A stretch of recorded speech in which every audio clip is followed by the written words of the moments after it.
All right, we are coming to you live from the Parliament buildings. This is a live broadcast that is brought to you by the Parliamentary Broadcasting Unit in partnership with the Kenya Broadcasting Corporation.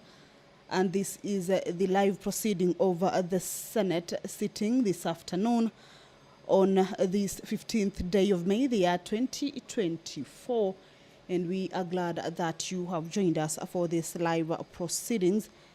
Let us take a look at what the members of the Senate will be transacting this afternoon. The business that is set to be transacted in today's afternoon sitting is that the bill by the Honorable nominated Senator Beatrice Ogolla, this is the Maternal, Newborn and Child Health Bill, whose debate, it is a bill that it is at its second reading stage, and a debate on this bill has taken place extensively on the floor of the House.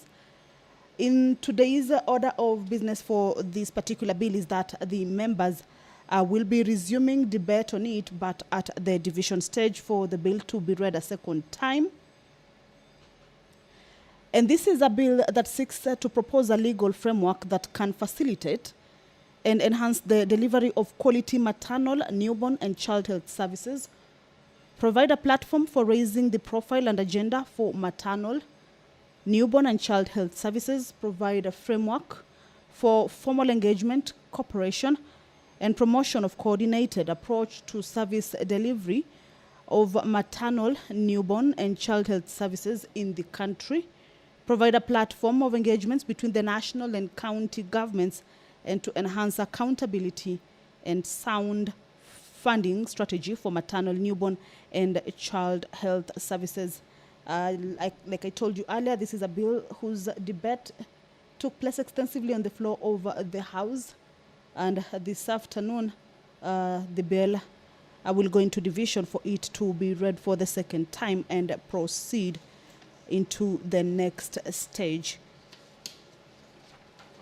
Pursuant to the House Standing Order number 53-1, 5 senators have statements that they will be seeking from standing committees. The Honorable Senator for Nandi County, Senator Samson Cherarkei, will be seeking a statement from the Standing Committee on National Security, Defense and Foreign Relations regarding reported confrontations between officers from the Kenya Defense Forces and National Police Service. The Honorable Senator for Nandi also will be seeking a statement from the Standing Committee on Roads and Transportation regarding the status of roads in that particular county, that is Nandi County.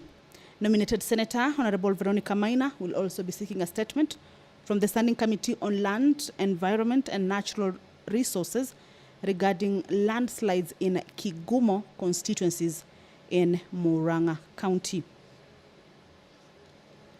The nominated Senator Honorable Beatrice Ogolla will also be seeking a statement this afternoon from the Standing Committee on Information, Communication and Technology regarding the implementation of the Digital Literacy Program by the Ministry of Information, Communications and the Digital Economy. Honorable Senator Karen Nyamu will also be seeking a statement from the Standing Committee on Roads and Transportation concerning the improvement of road infrastructure and enhancement of road safety in the country. Nominated Senator Honorable Crystal Lasige this afternoon also seeks to get a statement from the Standing Committee on Trade, Industrialization and Tourism regarding the strategic trade and investment partnership between the United States of America and Kenya. These 5 members will be seeking those statements pursuant to the House Standing Order number 53-1, which gives, or rather which provides that senators will be seeking statements from various standing committee on issues either affecting the counties or of national interest, or even inter-counties or even international. There are three bills that this afternoon are set to be considered at the Committee of the Whole House stage. The bill, that is the Gambling Control Bill, a bill originating from the National Assembly, Bill number 70 of 2023, co-sponsored by the Senate Majority Leader. It is a bill that was considered at the Committee of the Whole on Tuesday, 14th of May in the afternoon sitting. However, the bill is yet to be taken into division. So this afternoon that process will be resuming and they will be going into division. Remember, there were amendments, some clauses that had amendments, and they were considered at this particular stage. The Conflict of Interest Bill, also a bill that is originating from the National Assembly, Bill number 12 of 2023, co-sponsored by the Senate Majority Leader. This is also a bill that has been committed to the Committee of the Whole, and it will be considered. We shall take a look at some of the amendments therein, and also the T Amendment Bill, a bill originating from the Senate, will also be considered at the Committee of the Whole. That is the Speaker of the Senate walking into the chamber, that is Honorable Amason Jeffa Kingi. He will be presiding over this afternoon sitting. Allow me to hand you over to this live broadcast, brought to you by PBU in partnership with KBC. Good afternoon. My name is Kamche Menza. Wewe Mwenyezi Mungu, tukusihi utatazame kwa neema nyingi na baraka sisi watumishi wako ambao umeridhika kutuita kwa nyadhifa za uongozi katika jamhuri hii yetu. Tukuomba utuajalie tuyatende na kufikiria mambo yote atakayofikishwa mbele yetu kwa njia ya haki na uaminifu, ili kustawisha amani, ufanisi na heri ya nchi yetu na wale ambao haja zao umezikabidhi mikononi mwetu. Amen.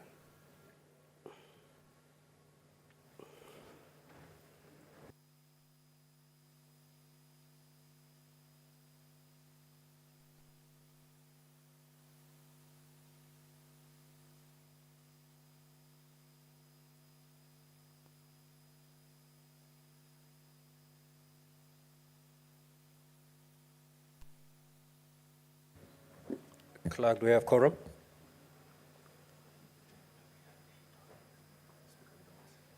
Sergeant at Arms, kindly ring the quorum bell for 10 minutes.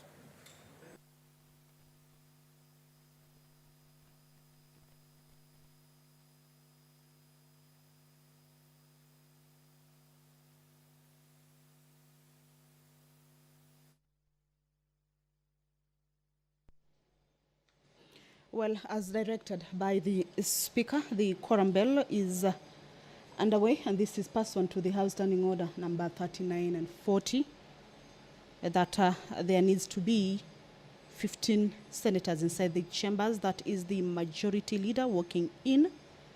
The quorum bell, of course, is to give room for the members who are not yet in the chambers, and the time to transact House business is up, or is on. So these members will be expected to walk into the chamber to enable the House achieve that required number of members before the House commences its business. I want us to take a look at the T Amendment Bill, a bill originating from the Senate, Bill number 1 of 2023. This is a bill by the Honorable Senator for Bomet, Honorable Wakili Hilary Sigei. And the principal object of this bill is to amend certain provisions in the Tea Act 2020 to protect the tea growers' proceeds from mismanagement by factories. The bill also aims to incentivize value addition of tea by exempting value-added tea from payment of the tea levy. The bill further seeks to liberalize the tea industry, and this will be done through direct sales of tea overseas. This is a bill that concerns the county governments. Remember, agriculture plays a vital role in the economy of most county governments. and it is the leading industrial crop in terms of its contribution to the country's GDP. Therefore, it is important that the tea industry is regulated and supported in terms of policy and law. So this is one of the bills that this afternoon has been committed to be considered at the Committee of the Whole. And the members will be considering a number of amendments. Remember, this is the stage where once the bill is done at the second reading stage, debate has been on. And there are amendments that were proposed during the debate. Then it is at this point that those amendments will be considered on whether to be part of the bill or maybe they would be dismissed. But that bill will be considered at the Committee of the Whole this afternoon. The conflict of interest bill also will be considered at the Committee of the Whole this afternoon. This is a bill that seeks to provide for the management of conflict of interest in the discharge of official duties. This bill defines situations that amount to conflict of interest and imposes obligations on public officers to avoid situations that will result in conflict of interest. It prohibits public officers from engaging in activities that would cause conflict between private interests and public interest or official duty. It also creates offenses for engaging in prohibited activities that result in conflict of interest or for failing to declare situations where private interests conflict with or are likely to conflict with public interest. It also prohibits former public officers from engaging in activities that would result in conflict of interest after ceasing to be a public officers. The bill provides compliance measures.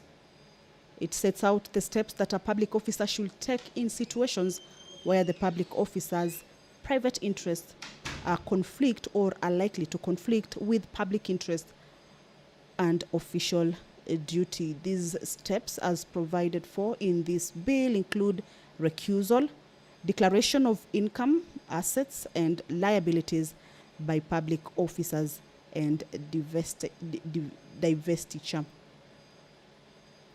So this is a bill that originates from the National Assembly. It has been committed to the Senate. A debate on it already took place extensively on the floor of the House. Moved to the next stage, that is the Committee of the Whole. Proposals or amendments have been moved with regards to this bill, and it is at the Committee of the Whole stage that these amendments will be considered and whether they will be part of the bill as moved by the members. If you are just joining us, is that the quorum bell is now on. Those members working in that is the Majority Chief Whip, Honorable Bonnie Halwale, who's also the Kakamega Senator.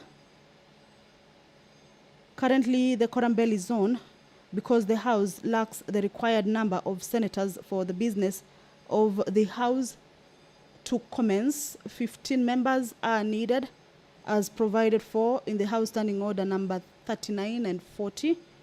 Once the chair is taken and the prayer is said, and if there is no enough quorum for the House to commence its business, then that will necessitate that particular quorum bell. But remember, at this point, the Sergeant at Arms, the clerk, are keeping tabs with the numbers of the members inside. So once that number is achieved, then without much delay, the business of the House can begin. A debate on the Houses of Parliament Bicameral Relations Bill, a bill originating from the National Assembly, Bill number 44 of 2023, is also lined up to resume debate. Its debate was interrupted on Thursday, 9th of May, the year 2024. The bill is at its second reading stage. That means there is a debate, or members are still debating on the contents of this bill. And this bill provides for, this bill seeks to give effect to Article 109, 110, 113, 114, and 118 of the Constitution, and seeks to foster the bicameral relations by prescribing procedures for ensuring seamless consideration of the legislative business of both houses. It seeks to boost, or rather to foster, the bicameral relations by prescribing procedures for ensuring seamless consideration of the legislative business of both houses. This bill provides for the publication of bills originating from either House of Parliament. Remember, there are bills that originate from the National Assembly and also bills originating from the Senate. And this bill provides for the publication of bills originating from either House of Parliament, the enacting formula, and imposes timelines for such publications. Well, allow me to hand you over to this live broadcast. Clerk, proceed to call the first order, please. Order number 1, administration of oath. Order number 2, communication from the chair.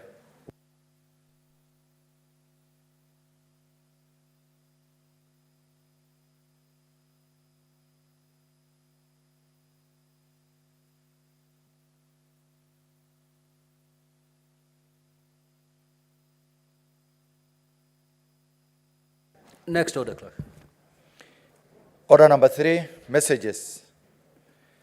Order number 4, petitions. The Chairperson, Standing Committee on National Security, Defense and Foreign Affairs.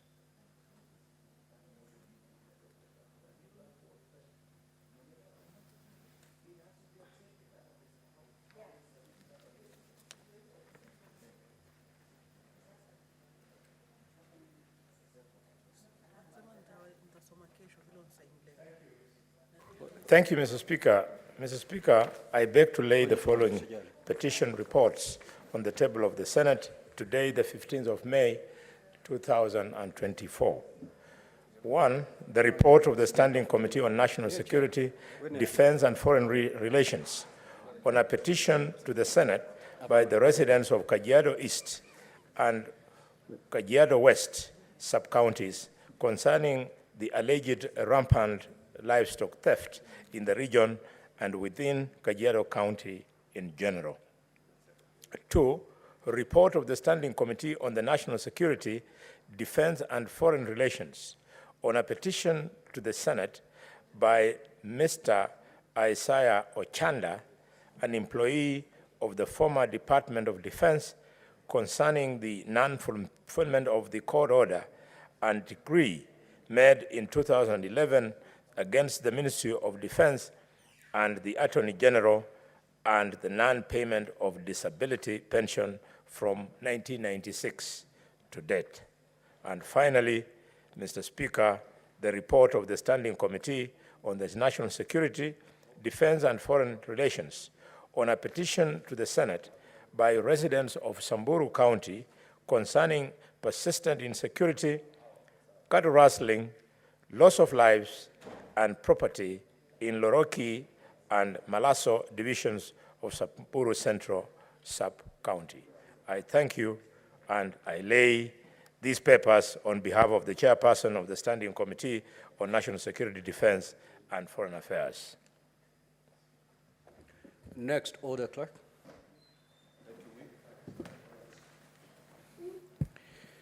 Order number 5, papers. The Majority Leader. You laid there. Mr. Speaker, I beg to lay the following paper on the table of the Senate today, Wednesday, the 15th of May, 2024.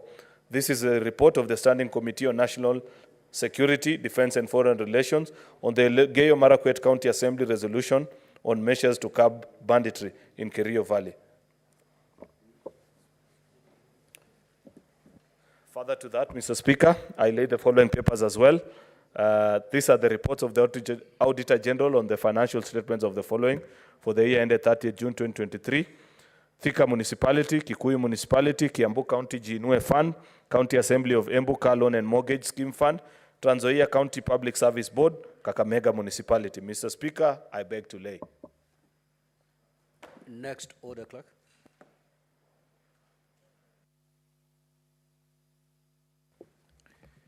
Order number 6, notices of motion.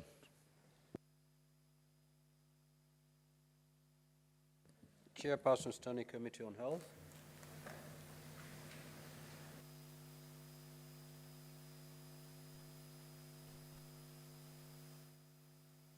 Or any member of that committee.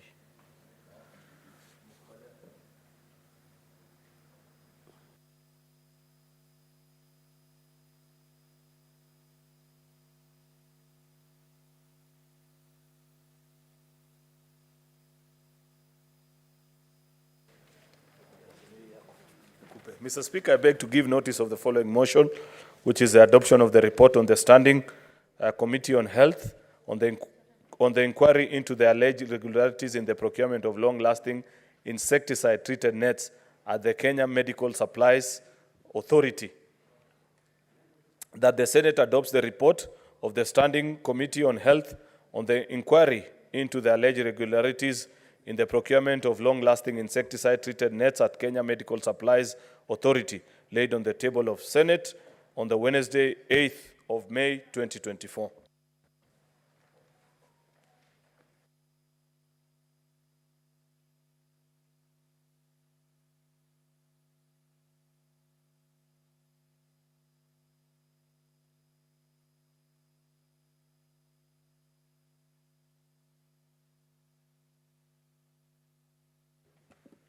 Now, honorable senators, before I allow the clerk to call the next order, allow me to make the following communication.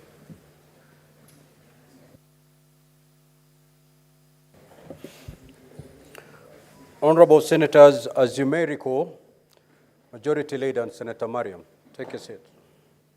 As you may recall, at the sitting of the Senate held on Tuesday, the 19th of March, 2024, the Senate Majority Leader, Senator Aaron Cheriot, MP, rose on a point of order, seeking the intervention of the Speaker on the submission to Parliament by the Controller Budget of the reports on the implementation of budgets of the national and county governments. In the point of order, the Senate Majority Leader highlighted that from previous practice, quarterly reports on the implementation of the budgets of the national and county governments submitted to Parliament the Controller Budget were made available to senators in the designated pigeonholes. The senator further stated that in the recent past, he noted a deviation from the established practice, expressing concern that the lack of submission of the reports by the Controller Budget was hindering the senator's ability to effectively fulfill the oversight function. To this end, the Senate Majority Leader sought the guidance of the Speaker to require the Controller Budget to resume submission of the quarterly reports to the Senate. Senator Murango, the chair must be heard in silence. To this end, the Senate Majority Leader sought the guidance of the Speaker to require the Controller Budget to resume submission of the quarterly reports to the Senate and restatement of the practice of making the reports available in the Senator's pigeonholes. Honorable Senators, the point of order raised by the Senate Majority Leader was supported by the Senator for Kisii County, Senator Richard Onyonka, MP, and the Senator for Narok County, Senator Ledama Olekina, MP, who expressed concern that vital information on the reports of the Controller Budget was available in the media before submission of the reports to the Senate. The Senators further highlighted concern about potential misrepresentation of the reports by the Controller Budget in the media. Upon listening to the contributions made by the senators on the point of order raised by the Senate Majority Leader, I directed that the Controller Budget appears before the Senate on Wednesday, 27 March 2024, to respond to the concerns raised by the senators on the matter and to give an undertaking on the submission of the reports to the Senate. Now, Honorable Senators, Article 228(6) of the Constitution requires the Controller Budget to submit to each House of Parliament a report on the implementation of the budgets of the national and county governments. I have perused the report on papers laid in the Senate to ascertain whether the controller budget has been adhering to the provisions of the Constitution referred to herein above, and to establish that the reports on the budget performance for county governments and national government have been submitted to the Senate. From the report, the controller budget has submitted the following: Annual County Government's Budget Implementation Review Report for the financial year 2021-2022, the first half; Annual National Government Budget Implementation Review Report for the financial year 2021-2022, County Government's Budget Implementation Review Report for the financial year 2021-2022, first 9 months; County Government's Budget Implementation Review Report for the financial year 2021-2022, first quarter; Annual County Government's Budget Implementation Review Report for the financial year 2021-2022, County Government's Budget Implementation Review Report for the first quarter of the financial year 2022-2023, National Government's Budget Implementation Review Report for the first quarter of the financial year 2022-2023, National Government's Budget Implementation Review Report for the financial year 2021-2022, National Government's Budget Implementation Review Report for the first half of the financial year 2022-2023, County Government's Budget Implementation Review Report for the first half of the financial year 2022-2023, National Government's Budget Implementation Review Report for the first 9 months, May 2023, County Government's Budget Implementation Review Report for the first 9 months of May 2023, National Government's Budget Implementation Review Report for the financial year 2022-2023, Annual County Government's Budget Implementation Review Report for the financial year 2022-2023, National Government's Budget Implementation Review Report for the first 3 months of the financial year 2023-2024, National Government's Budget Implementation Review Report for the first 6 months for the financial year 2023-2024, and lastly, the County Government's Budget Implementation Review Report for the first half of the financial year 2023-2024. These reports are tabled before the Senate on diverse dates between the 6th of October 2022 and 5th of March 2024, and subsequently referred to Standing Committee on Finance and Budget. The reports are available for circulation to all honorable senators through the Senate Journal's office. Honorable senators, that being the case, the matter of the appearance of the controller budget before the Senate therefore does not arise. The matter rests there. I have the following further communication to make. I will allow honorable senators to walk in and take the seats before I make this communication.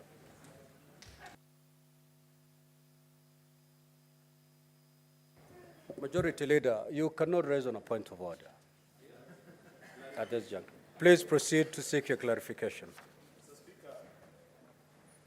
Mr. Speaker, I want to thank you for your communication before the House. I respect it, but I greatly feel that it falls far way below what was the expectation of the House, in the sense that it addresses only part of what was raised, but there are other issues that are not addressed in your communication, which maybe you can guide in which way the House can be guided. Mr. Speaker, a reading of Article 228(6) is not only plain. In law, Mr. Speaker, they speak of the letter and the spirit. While the letter speaks of 4 months quarterly, the spirit, and indeed that is what led to members intervening that afternoon, has been that actually these reports were sent month by month basis. And there is a history to this, Mr. Speaker. I was a member of Budget and Finance Committee at that time when we had the meeting with the then controller of budget and agreed that for senators to perform their oversight duties more prudently, then it is important that a senator is furnished with the quarterly report, with the monthly reports on month-by-month performance of their county. And out of that meeting, Mr. Speaker, they began sending those reports to our pigeonholes. Therefore, Mr. Speaker, I don't find, and I don't think that has been sufficiently addressed, because the reason I had requested that you ask her to come here is that so that she has an understanding of the history of how we arrived at that particular decision. In fact, Mr. Speaker, we had grown that conversation to a level where we said, apart from just dropping it into our pigeonholes, we live in the 21st century. This is a digital age that I submit my official email address, Mr. Speaker, of which I expect to be furnished with that particular report. And that by the time this Senate made that resolution, that was the eventual decision and the finding of the House. Therefore, I felt it was important for this current controller of budget to come before us so that she appreciates the history.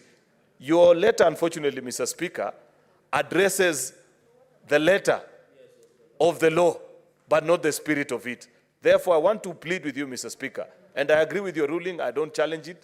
If then through other means, you can find ways of communicating with her so that she appreciates why it is important for senators to have month-on-month reports on what their governors are doing with the finances that are being sent to their specific counties. That makes you a better senator so that you don't speculate, you don't rumour-monger, but you do things which you know are accurate and verified from government reports. If that can be addressed, Mr. Speaker, then I feel that the point of order will have been sufficiently dispensed with. I humbly submit, Mr. Speaker. Thank you, Majority Leader. As far as the Constitution goes, the controller budget has discharged her constitutional obligation. However, I hear you that beyond the constitutional requirements, there was an agreement between the Senate and the controller budget when they sat and agreed that instead of these reports being transmitted quarterly, they be transmitted monthly. We need not summon the controller budget before plenary to achieve that. It's going to be done administratively through the office of the clerk, and the office of the clerk is now obligated that whenever these reports are received, other than committing them to the Standing Committee on Finance, they must be made available to all senators by depositing the same in the pigeonholes so that they can be able to read and see the performance of their counties. Now, going forward, clerk, you may have to engage the Office of the Controller Budget to submit monthly reports, which monthly reports must make their way to the pigeonholes of each of these honorable senators so that they can be able to follow how their counties are performing. I believe that can be done administratively without having without having to summon the controller budget to appear before the plenary. Let's rest this matter there. Honorable senators, take your seats. I make this communication.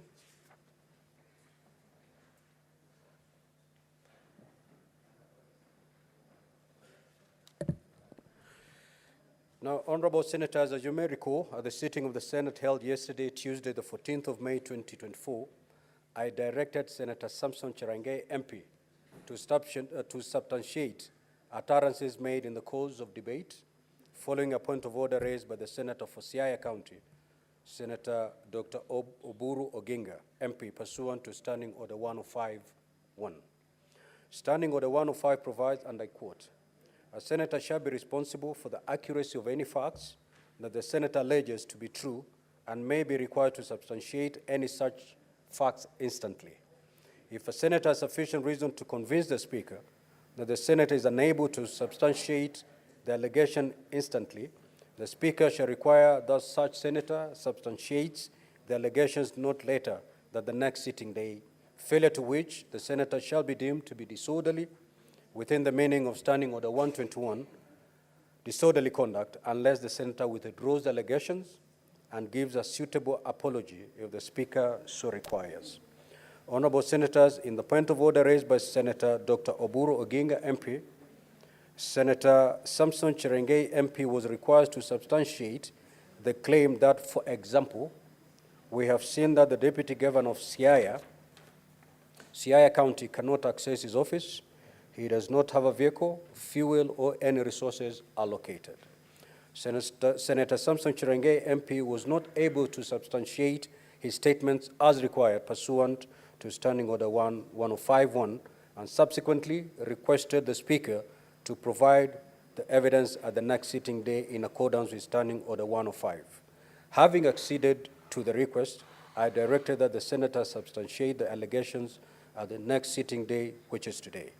Pursuant to the Standing Order 105-2, I now invite Senator Samson Chirange, MP, to forthwith substantiate the claims as raised in the point of order by Senator Dr. Oburu Oginga, MP, failure to which the Senator shall be deemed to be disorderly within the meaning of Standing Order 121, and in the absence of such substantiation, the Senator will be required to withdraw the statement and apologize to the Senate. Senator Fernandez, you may proceed to substantiate.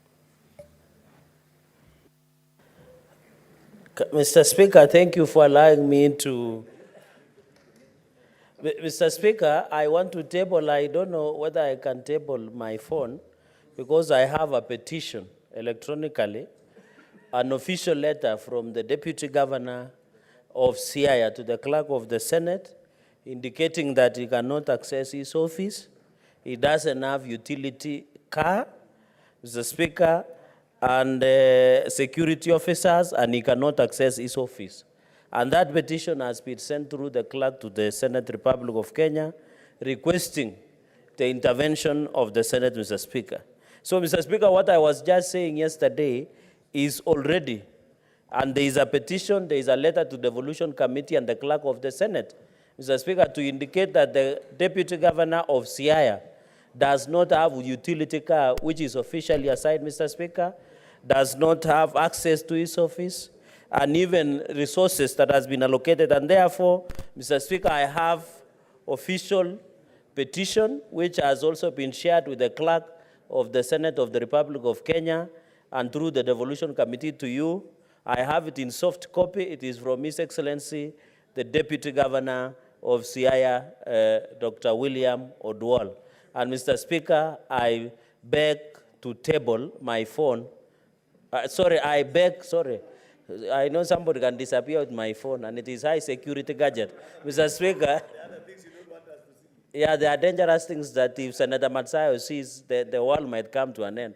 Mr. Speaker, I proceed to table the document in soft copy, the petition. I thank you, Mr. Speaker. Senator Fernandez, make a hard copy, and in the next 20 minutes, bring it and table it in a hard copy. Next order.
Now, honorable senators, this juncture, you will allow me to rearrange the sequence of today's order paper pursuant to Standing Order 45-2, and I'm doing this for the convenience of the House. We will proceed immediately with order number 8. Thereafter, we'll move to order number 9, 10, and 11. before resuming the normal flow of business as contained in today's order paper. So, Clerk, you may proceed to call that order.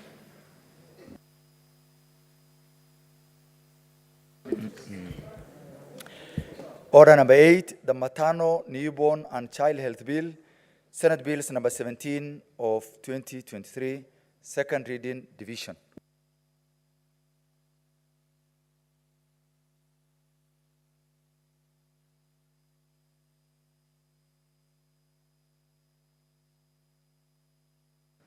Sergeant at Arms, ring the division bell for 1 minute.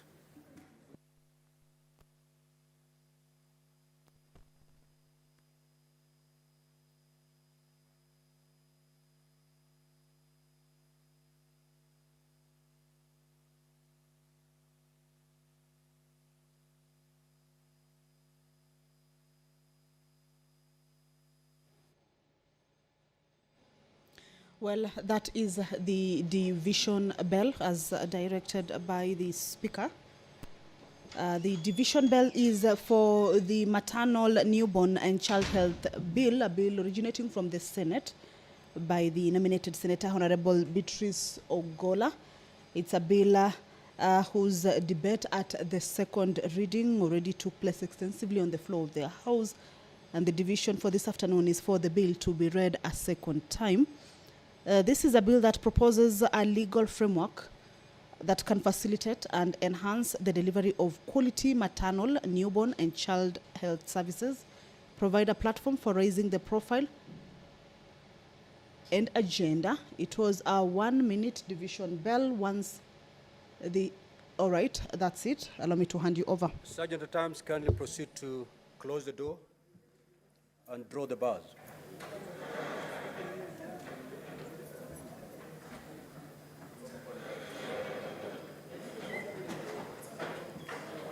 Order, honorable senators, kindly take your seats so that I can put the question. Senator Mazayo Ledama, kindly take your seats.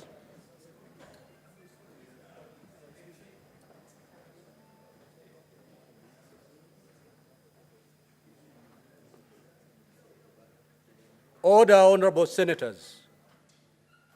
Take your seats. Now, honorable senators, I will now proceed to put the question, which is that the Maternal, Newborn and Child Health Bill, Senate Bills number 17 of 2023, be now read a second time. Now, honorable senators, voting shall be done electronically. So at this juncture, I'll ask you to pull out your cards from the delegate unit. And Sergeant at Arms, just go around and pick the cards that are unattended.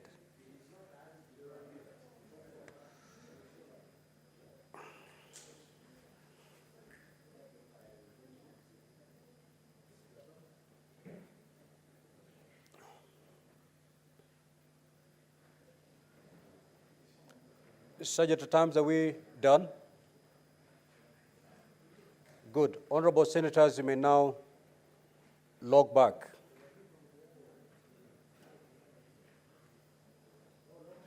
You may log back into the delegate unit and proceed to vote.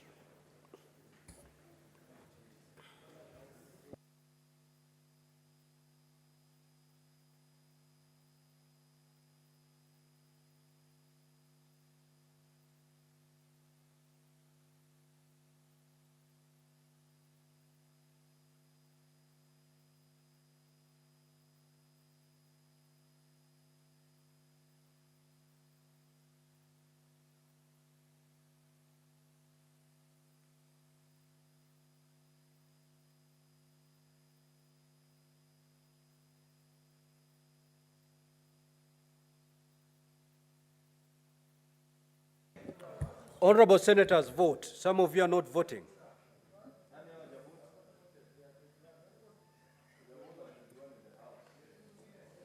Can you vote, honorable senators? And whoever has a problem with the system, you'll be assisted.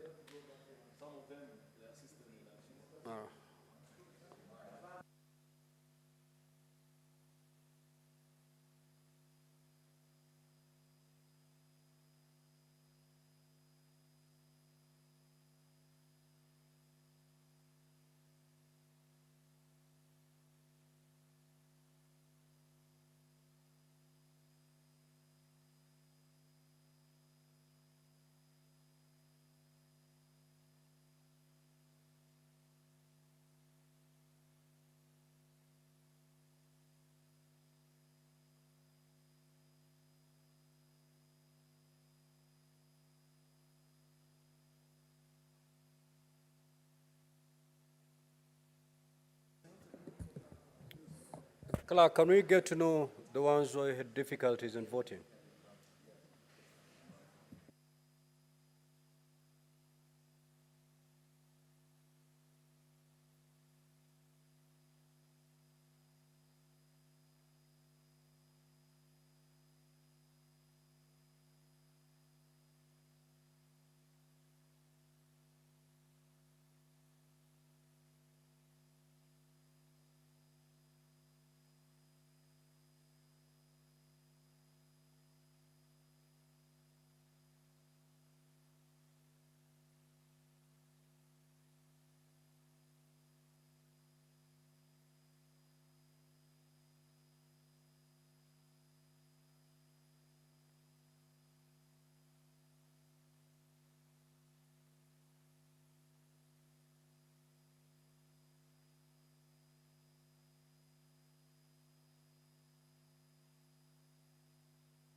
Honorable Senators, those who had difficulties with the system, kindly proceed to the dispatch and cast your vote.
Order, honorable senators, kindly.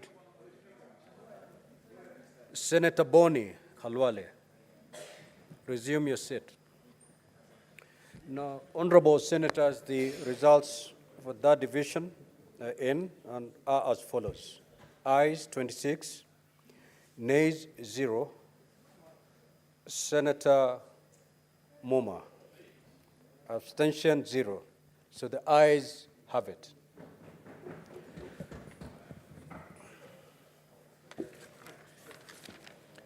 A bill for an act of parliament to provide for a coordinated system for the provision of quality maternal, newborn and child health services, to provide for response to maternal and child morbidity and mortality in the country, to provide for a healthcare system that facilitates the attainment of health rights for mother and child, and for connected purposes.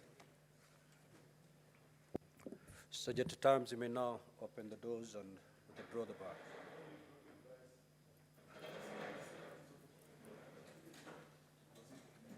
Next order, clerk. Order number 9, Committee of the Whole. The Gambling Control Bill, National Assembly Bills number 70 of 2023. Order number 10, Committee of the Whole. The Conflict of Interest Bill, National Assembly Bills number 12 of 2023.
Honorable Senators, we are now in the Committee of the Whole, and we will be looking at the Gambling Control Bill, National Assembly Bills number 70 of 2023. We will also look at the Conflict of Interest Bill, National Assembly Bills number 12 of 2023, and the voting will be done at the end for both of them. So I call for... Yes, so you indicate that Senator Sige has 2 amendments, so we say that we now announce the clauses so that he can move them. Which one? Which Clause, we are there? Clause 10. You not guiding me. Put me where I am. Once I start announce. Clause 10. Yeah. And this clause 87. And this clause 87. Honorable members, we are now on the Gambling Control Bill, National Assembly Bills number 70 of 2023, and I'm informed Senator Sige has 2 amendments. Clause 10.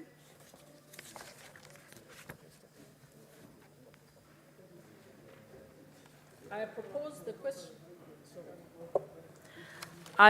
the question that clause 10 be part of the bill.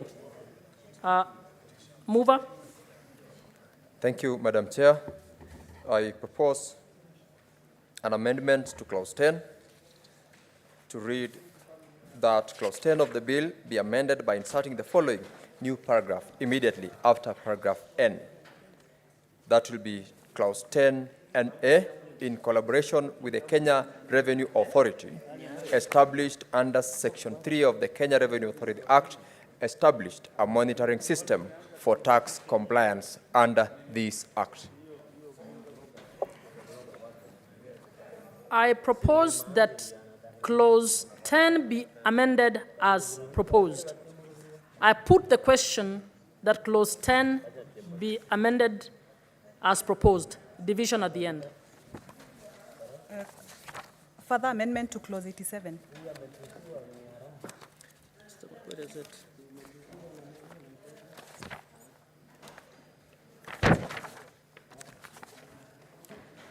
I propose the question that clause 87 be part of the bill.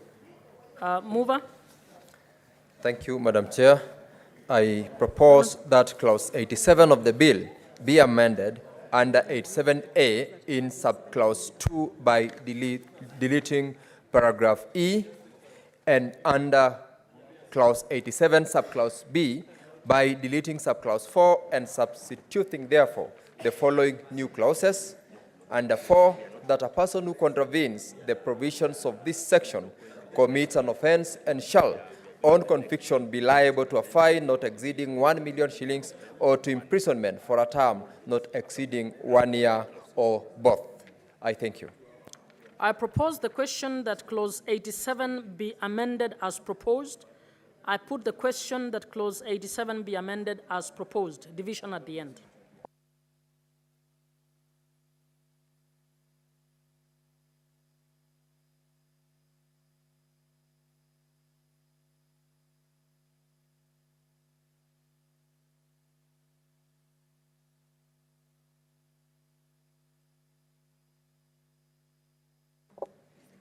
Honorable members, we are now moving to the Conflict of Interest Bill, National Bills number 12 of 2023.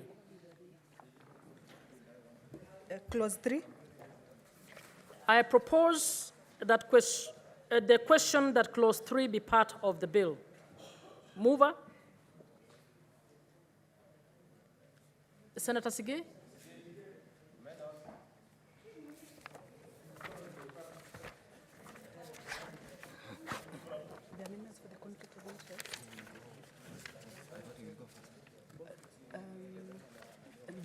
Just close.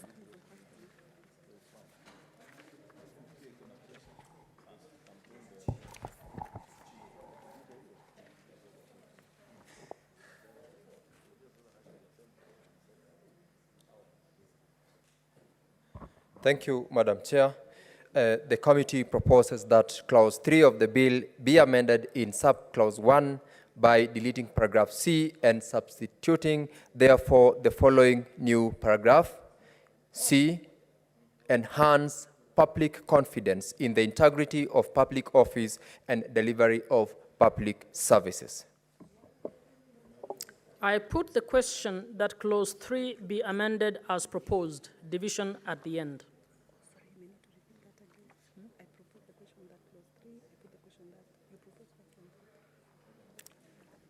Sorry, I propose the question that clause 3 be amended as proposed. I put the question that clause 3 be amended as proposed, division at the end. Clause 4. I propose the question that clause 4 be part of the bill. I put the question that clause 4 be part of the bill, division at the end. Clause 5. I propose the question that clause 5 be part of the bill. Senator Olekina.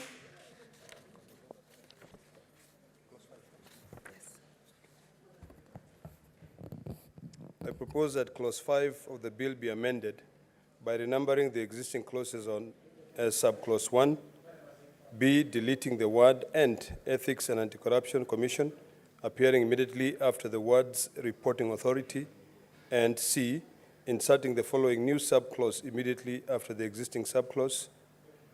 2A, reporting authority shall, for the purpose of subsection 1, oversee the management of conflict of interest for all public officers it is responsible for. B, promote best practices for the management of conflict of interest. And C, conduct public awareness on the management of conflict of interest. I propose the question that clause 5 be amended as proposed. I put the question that clause 5 be amended as proposed, division at the end. Clause 6.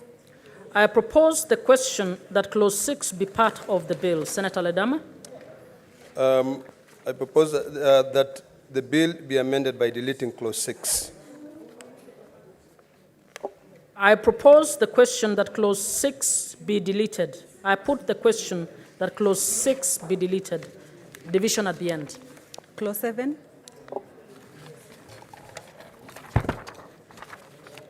I propose the question that clause 7 be part of the bill. Senator Ledama. That clause 7 of the bill be amended. A, in the marginal vote by deleting the words "the Commission," appearing immediately after the words "powers of," and substituting thereof the words "a reporting entity." B, by deleting the word "the Commissioned," appearing at the beginning of the introductory clause, and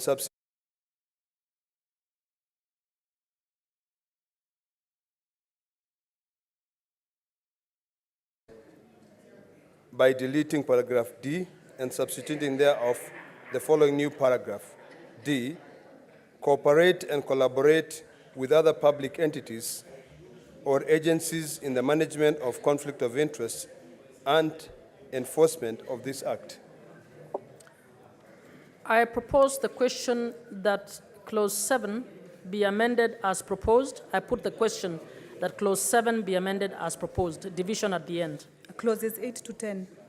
I propose the question that clause 11, I propose the question that clauses 8, 9, and 10 be part of the bill. I put the question that clauses 8, 9, and 10 be part of the bill, division at the end. Clause 11. I propose the question that clause 11 be part of the bill. Senator Ledama. That the bill be amended by deleting clause 11. I propose the question that clause 11 be deleted. I put the question that clause 11 be deleted, division at the end. Clause 12. I propose the question that clause 12 be part of the bill. I put the question that clause 12 be part of the bill, division at the end. Clause 13. I propose the question that clause 13 be part of the bill. Chairperson Jailak. Thank you, Madam Chair. I propose an amendment to clause 13, that clause 13 of the bill be amended in subclause 1 by deleting the words "interest of the officer or the interest," appearing immediately after the word "to" further there, and substituting therefore the words "private interest of the officer or." I propose the question that clause 13 be amended as proposed. I put the question that clause 13 be amended as proposed.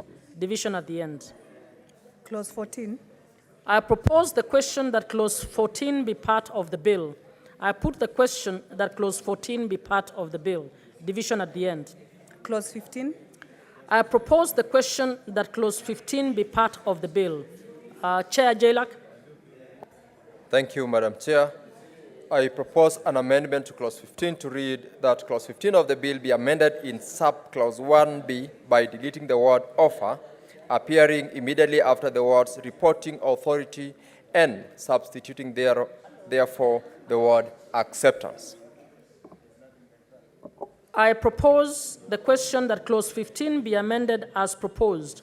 I put the question that clause 15 be amended as proposed. Division at the end. Honorable Senators, can we have silence, please? Can you consult in low tones? Clauses 16 to 18. I propose the question that clauses 16, 17, and 18 be part of the bill. I put the question that clauses 16, 17, and 18 be part of the bill.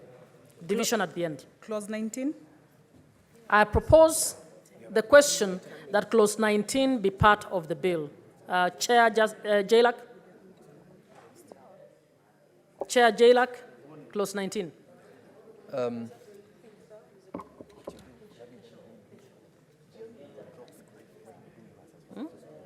Thank you, Madam Chair. Senator Sige, you want?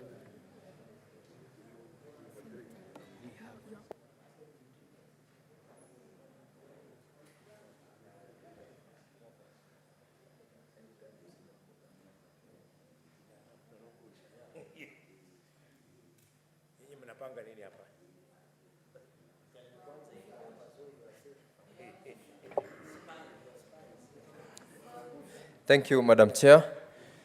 I beg to move that clause 19 of the bill be amended in subclause 1 by deleting the words or beneficiary of, appearing immediately after the words be a party to, and further proposed an amendment to clause 19b in subclause 2 by deleting the words or beneficiary of, appearing immediately after the words be a party to. Thank you. I propose the question that clause 19 be amended as proposed. I put the question that clause 19 be amended as proposed. Division at the end. Further amendment to clause 19. I propose the question that clause 19 be part of the bill. Senator Ledama. Madam Chair, that clause 19 of the bill be amended by inserting the following subclause immediately after clause 2. 2A, despite subsection 2, a public officer may be a party to a contract for the disposal of goods in relation to a computer, a telephone, or any other device capable of storing personal information, and the computer, telephone, or the device was for the exclusive use of the officer. I propose the question that clause 19 be part of the bill. I propose the question that clause 19 be amended as proposed. I put the question that clause 19 be amended as proposed. Division at the end. Clause 20. I propose the question that clause 20 be part of the bill. Senator Ledama. Madam Chair, that the bill be amended by deleting clause 20. I propose the question that clause 20 be deleted. I put the question that clause 20 be deleted. Division at the end. Clauses 22 and 21 and 22. I propose the question that clauses 21 and 22 be part of the bill. I put the question that clauses 21 and 22 be part of the bill. Division at the end. Clause 23. I propose the question that clause 23 be part of the bill. Senator Ledama. Madam Chair, that the bill be amended by deleting clause 23.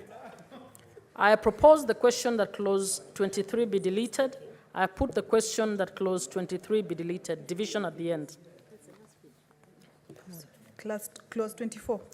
I propose the question that clause 24 be part of the bill. Senator Ledama. Madam Chair, that clause 24 of the bill be amended in subsection 2 by deleting paragraph A. I propose the question that clause 24 be amended as proposed. I put the question that clause 24 be amended as proposed. Division at the end. Clauses 25 and 26. I propose the question that clauses 25 and 26 be part of the bill. I put the question that clauses 25 and 26 be part of the bill. Division at the end. Clause 27. I propose the question that clause 27 be part of the bill. Senator Ledama. Madam Chair, that the bill be amended by deleting clause 27. I propose the question that clause 27 be deleted. I put the question that clause 27 be deleted. Division at the end. Further amendment to clause 27. I propose the question that clause 27 be part of the bill.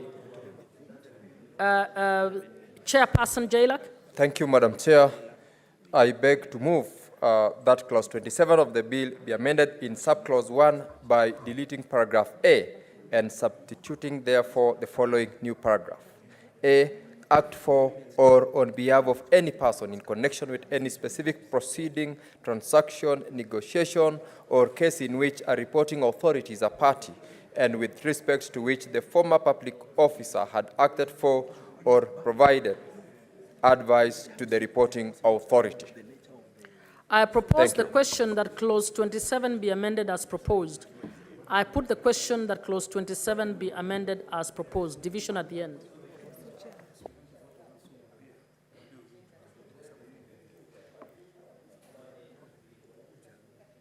Honorable members, just to notify you that should the first amendment by Senator Ledama be carried, the second amendment will be dropped.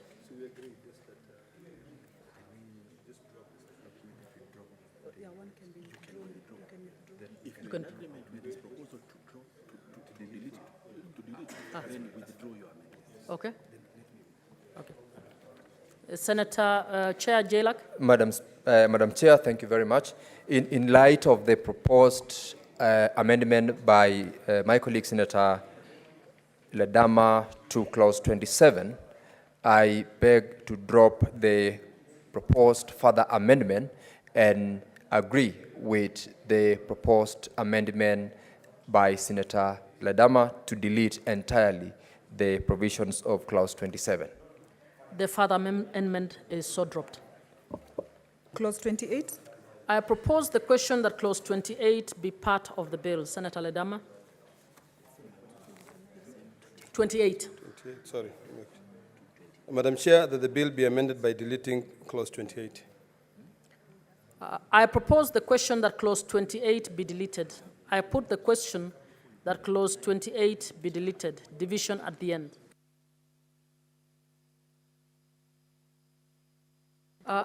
Can the two gentlemen approach the bench?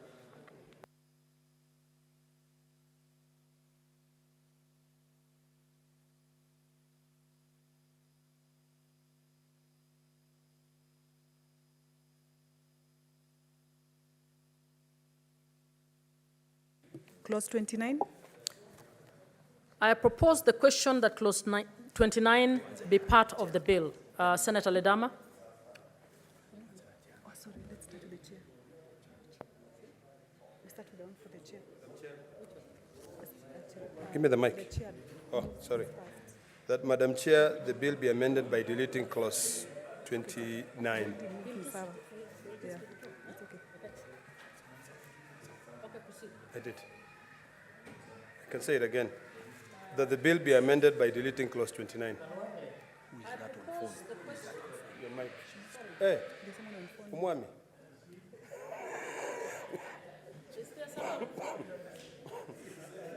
He's on phone, please. Okay. We are on clause 29. I propose the question that clause 29 be part of the bill. Senator Ledam. Yeah. He'll just withdraw. Okay.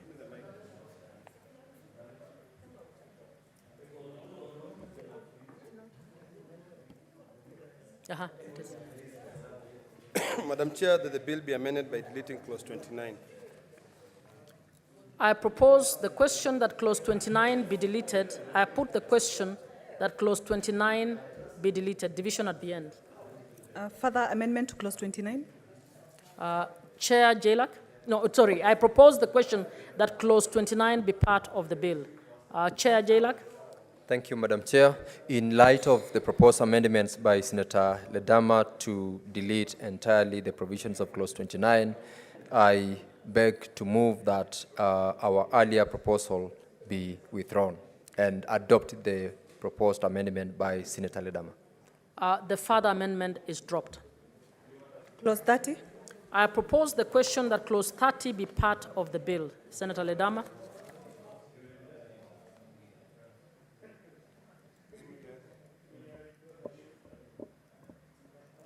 Senator Ledama? Okay. Madam Chair, I propose that clause 30 of the bill be amended by deleting the heading to part 4, appearing immediately before the clause.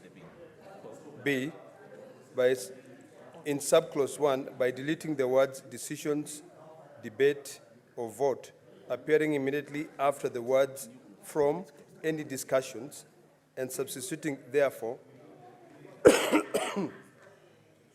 the words or decisions, and C, by deleting subclause 2 and substituting thereof the following new subclause. 2, where a public officer recuses himself under subsection 1, the recusal shall be recorded in the minutes of the transactions in questions. I propose the question that clause 30 be amended as proposed. I put the question that clause 30 be amended as proposed. Division at the end. Clause 31. I propose the question that clause 31 be part of the bill. Senator Ledama? Madam Chair, I propose that the bill be amended by deleting clause 31. I propose the question that clause 31 be deleted. I put the question that clause 31 be deleted. Division at the end. Clause 31A. I propose the question that clause 31A be part of the bill. Senator Ledama? Madam Chair, I propose that the bill be amended. Order, senators. Can we consult in low tones, please? Proceed. That the bill be amended by deleting clause 31A. You finished? I propose the question that clause 31A be deleted. I put the question that clause 31A be deleted. Division at the end. Clause 31B. I propose the question that clause 31B be part of the bill. Senator Ledama? That the bill be amended by deleting clause 31B. I propose the question that clause 31B be deleted. I put the question that clause 31B be deleted. Division at the end. Clause 32. I propose the question that clause 32 be part of the bill. Senator Ledama? Madam Chair, I propose that the bill be amended by deleting clause 32. I propose the question that clause 32 be deleted. I put the question that clause 32 be deleted. Division at the end. Clause 33. I propose the question that clause 33 be part of the bill. Senator Ledama? Madam Chair, I propose that the bill be amended by deleting clause 33. I propose the question that clause 33 be deleted. I put the question that clause 33 be deleted. Division at the end. You can ask them to come again because it's a proposal to delete clause 34 and an amendment to 34. Senator Sige and Senator Ledama, just approach the bench a little.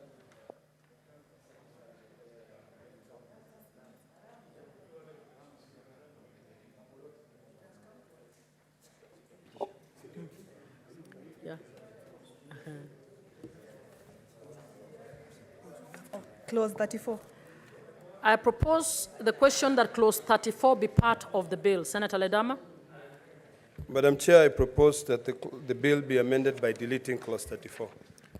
I propose the question that clause 34 be deleted. I put the question that clause 34 be deleted. Division at the end. Further amendment to clause 34. I propose the question that clause 34 be part of the bill. Chair Jalak? Thank you, Madam Chair. In line with the proposed amendments by Senator Ledama, I beg to move that the proposal by the committee be dropped and adopt the proposal by Senator Ledama to delete entirely the provisions of Clause 34. The further amendment is dropped. Clause 35.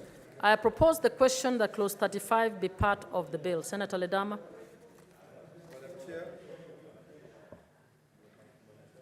Madam Chair, I propose that the bill be amended by deleting Clause 35.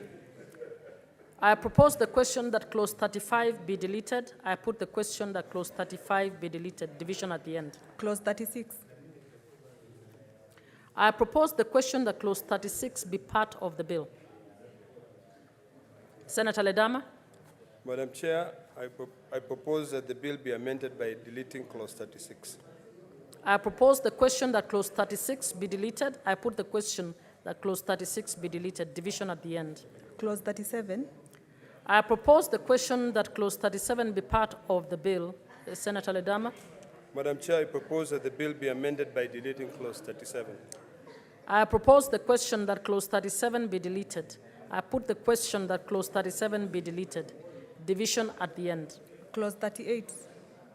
I propose the question that Clause 38 be part of the bill. Senator Ledama. Madam Chair, I propose that the bill be amended by deleting Clause 38. I propose the question that Clause 38 be deleted. I put the question that Clause 38 be deleted. Division at the end. Clause 39. I propose the question that Clause 39 be part of the bill. Senator Ledama. Madam Chair, I propose that Clause 39 of the bill be amended as follows. A, in subclause 1, by deleting the words "or the Commission" appearing immediately after the words "reporting authority." B, in subclause 2, by deleting the words "or the Commission" appearing immediately after the words "reporting authority." C, in subclause 2A, by deleting the words "and the Commission" appearing immediately after the words "reporting authority." And D, Madam Chair, in subclause 3, by deleting the words "or the Commission" appearing immediately after the words "reporting authority." I propose the question that Clause 39 be amended as proposed. I put the question that Clause 39 be amended as proposed. Division at the end. Clause 40. I propose the question that Clause 40 be part of the bill. Senator Ledama. Madam Chair, I propose that Clause 40 of the bill be amended as follows. In subclause 1, by deleting the expression "Section 48, the Commission," or appearing immediately after the words "despite," and substituting thereof the expression "Section 39," and B, by deleting subclause 2 and substituting thereof the following new subclause. 2, if the reporting authority declines to commence an investigation, the reporting authority shall inform the person who lodged the complaint and give reasons for the decision. I propose the question that Clause 40 be part of the bill. Oh, sorry. I propose the question that Clause 40 be amended as proposed. I put the question that Clause 40 be amended as proposed. Division at the end. Clause 41. I propose the question that Clause 41 be part of the bill. Chair Jailak.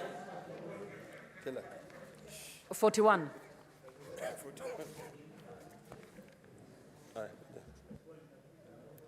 Clause 41.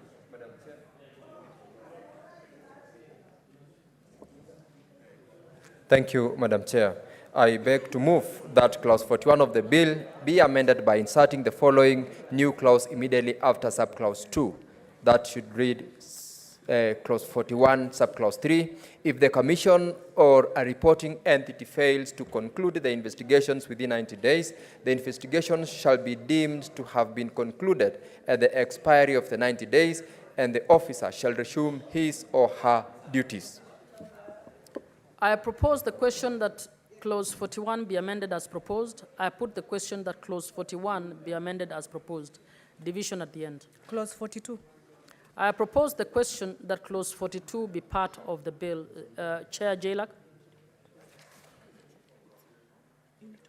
Clause 42. Chair Jailak.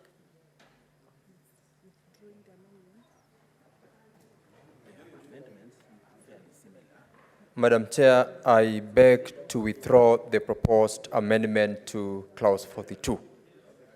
The amendment is withdrawn. Further amendment to clause 42. I propose the question that clause 42 be part of the bill. Senator Ledama. Madam Chair, I propose that clause 42 of the bill be amended as follows: by deleting the marginal note and substituting thereof the following new marginal note: decisions of a reporting authority. B, in subclause 1, by deleting the words "the Commission" appearing at the beginning of the introductory clause and substituting thereof the word "a reporting authority." Roman numeral 2, deleting the words "recommend" to a public entity to appearing at the beginning of the paragraph A. And then Roman numeral 3, deleting the words "public entity," "appointing authority," or the appearing immediately after the words "recommend" to a paragraph B, and C, by deleting subclause 2. I propose the question that clause 42 be amended as proposed. I put the question that clause 42 be amended as proposed. Division at the end. 43. Clause 43. I propose the question that clause 43 be part of the bill. I put the question that clause 43 be part of the bill. Division at the end. Clause 44. I propose the question that clause 44 be part of the bill. Senator Ledama. Madam Chair, I propose that clause 44 of the bill be amended by deleting the introductory clause and substituting thereof the following new clause: 44A, a reporting authority or any other person acting on their behalf shall not, unless required by law, disclose any information that comes to their knowledge in the performance of their duties under this Act, unless disclosure is in the opinion of the reporting authority or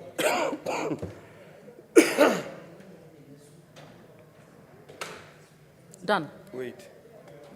You need water.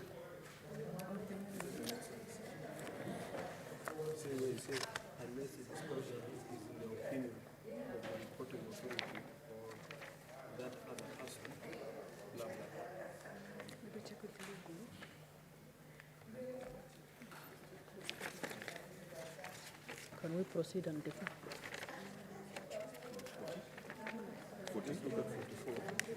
44.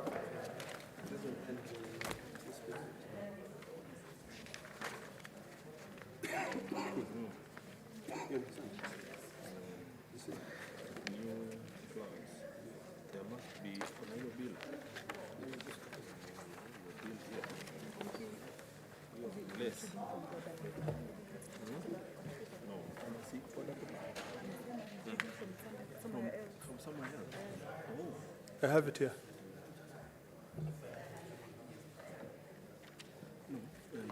Is the text what is in the other paper? Or it's different? Is it the same? Unless, because the clause, Can I check on my... Let me see the clause. you see, the clause 44. Which one is this? A reporting authority on the person acting. Unless required by law, disclose the information that comes to their knowledge. Unless the disclosure is in the opinion of the reporting authority or that other person.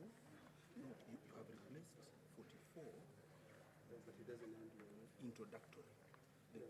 It's the introductory part.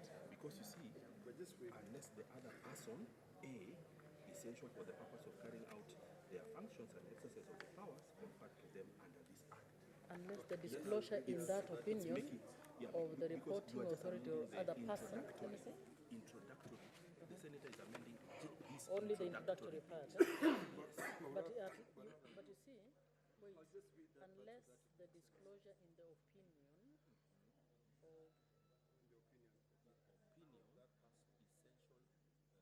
of that other person. essential for the The word is. Yeah. But we can do that during the cleanup for the development. Okay, do you want to repeat? Yeah. Clause 44. Yes. Senator Ledama. Madam Chair, I propose that clause 44 of the bill be amended by deleting the introductory clause and substituting thereof the following new clause: just on the introductory aspect, a reporting authority or any other person acting on their behalf shall not, unless required by law, disclose any information that comes to their knowledge in the performance of their duties under this Act, unless the disclosure is in the opinion of the reporting authority or of the other person is, then it continues. Okay. I propose the question that clause 44 be amended as proposed. I put the question that clause 44 be amended as proposed. Division at the end. Clause 45. I propose the question that clause 45 be part of the bill. I put the question that clause 45 be part of the bill. Division at the end. Clause 46. I propose the question that clause 46 be part of the bill. Senator Ledama. 46, Senator Ledama. That's what I'm looking at. 1 second. Madam Chair, I propose that the bill be amended by deleting clause 46 and substituting thereof the following new clause. 46, no criminal or civil proceeding shall lie against a reporting entity or any person acting on its behalf for anything done, reported, or said in good faith in the exercise of their power or the performance of any functions under this Act. I propose the question that clause 46 be amended as proposed. I put the question that clause 46 be amended as proposed. Division at the end. Clause 47. I propose the question that clause 47 be part of the bill. Senator Ledama. Madam Chair, I propose that the bill be amended by deleting clause 47. I propose the question that clause 47 be deleted. I put the question that clause 47 be deleted. Division at the end. Clause 48. I propose the question that clause 48 be part of the bill. I put the question that clause 48 be part of the bill. Division at the end. Clause 49. I propose the question that clause 49 be part of the bill. Senator Ledama. Madam Chair, I propose that the bill be amended by deleting clause 49. I propose the question that clause 49 be deleted. I put the question that clause 49 be deleted. Division at the end. Clause 50. I propose the question that clause 50 be part of the bill. Senator Ledama. Madam Chair, I propose that clause 50 of the bill be amended by deleting subclause 1.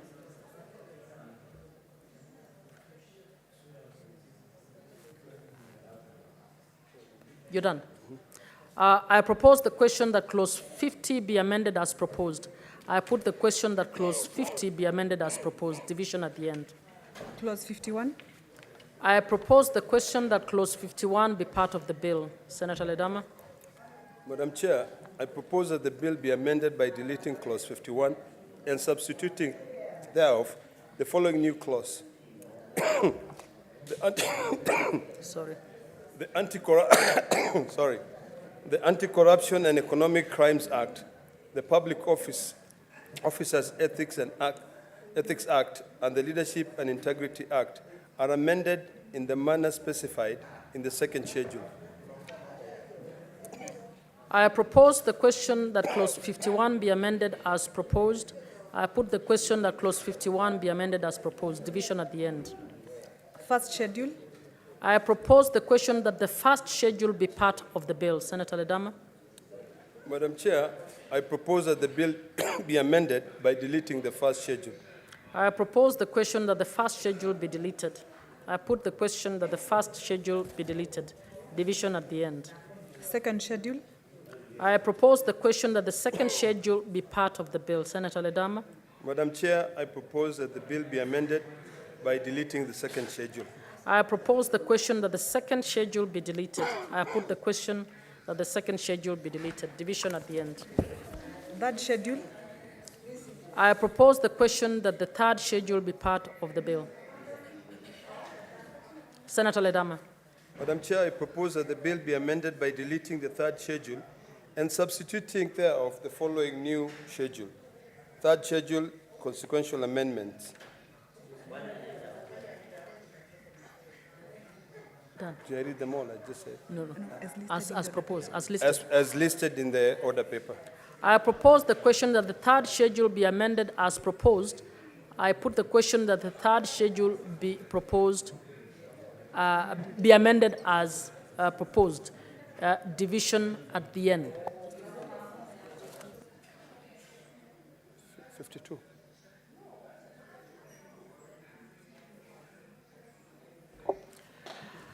Okay, proceed. Clause 2. I propose the question that clause 2 be part of the bill. Senator Ledama. Madam Chair, I propose that clause 2 of the bill is amended in the definition of the word conflict of interest by inserting the word a describable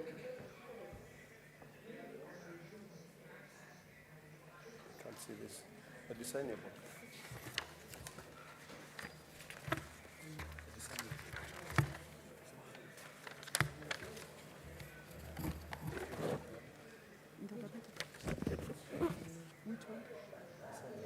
Discernible. Discernible.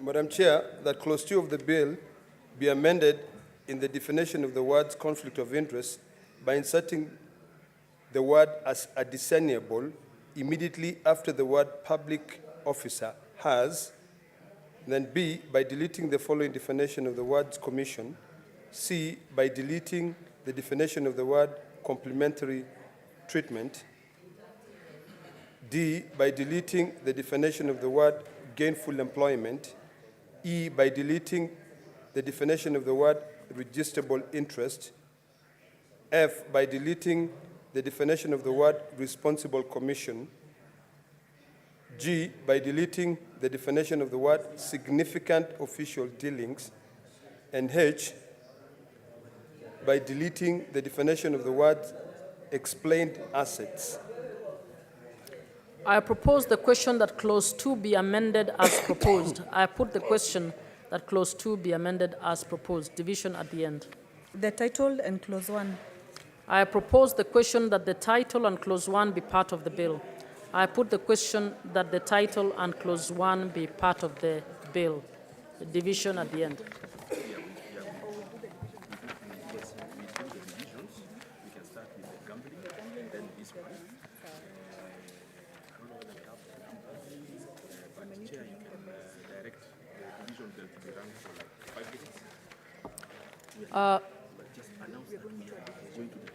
Honorable Senators, we are now going to divisions, and I wish to request the Sergeant at Arms to ring the bell for 5 minutes. The division bell for 5 minutes.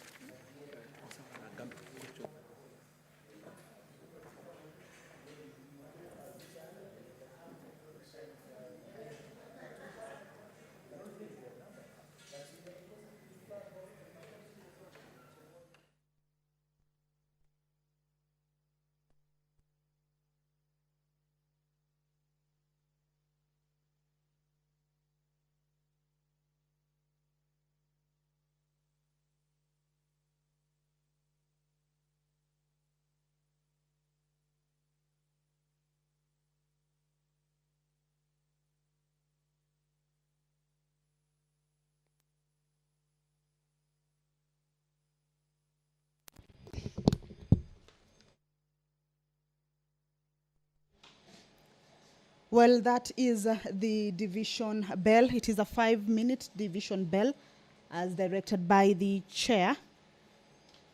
This is the committee of the whole considering the gambling control bill, a bill originating from the National Assembly Bill number 70 of 2023. This afternoon sitting or business being transacted on that bill is resumption of the debate that was interrupted on Tuesday, 14th May. And remember, debate on this bill was already concluded on the floor of the House. The bill being at the committee of the whole is for the consideration of the amendments that had been moved by various members with regards to the bill. And that is what we have just been witnessing, the amendments that members had on the bill. Some of the amendments that were moved earlier on, including the deletion of a number of clauses and the adoption of amendments that were moved by members. The division bell is for the members to be able to get the required quorum for the consideration over the amendments with regards to the bill, whether the amendments that have been moved will be adopted to be part of the bills. It is a bill that is at the committee of the whole stage. And once the amendments have been considered and voted on, then the bill will proceed to the next stage. It's a bill that has a total of 123 clauses. And just to take a look at what this bill entails exactly, is that it seeks to provide for a legislative framework for the regulation of gambling in Kenya and also incorporate safe gambling principles in the gambling sector. The bill seeks to regulate betting, casinos, and other forms of gambling, including the authorization of prize competitions, public lotteries, media promotions, and other issues with regards to the gambling sector. All right, allow me to hand you over back to the voting session. We begin with the Gambling Control Bill, National Assembly Bills number 70 of 2023. Where is majority?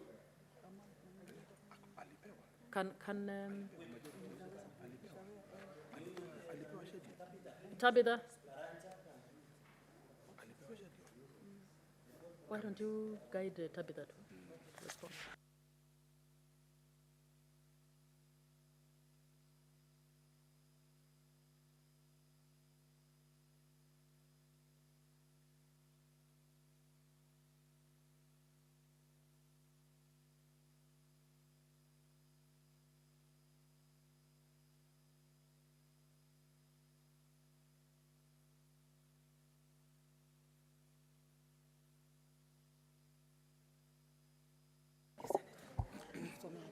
Okay, so we are on the Gambling Control Bill, National Assembly Bills number 70 of 2023. Mover. Honorable Chairperson, pursuit number 80-153, 153, I beg to move that the Committee of the Whole do report on its consideration of the Gambling Control Bill, National Assembly Bills number 70 of 2023, and seek leave to see it again tomorrow. I put the question that the Committee of the Whole do report on the consideration of the Gambling Control Bill, National Assembly Bills number 70 of 2023, and seek leave to sit again tomorrow. Will as many as are of that opinion say aye? Aye. Will as many as are of a contrary opinion say nay? The ayes have it.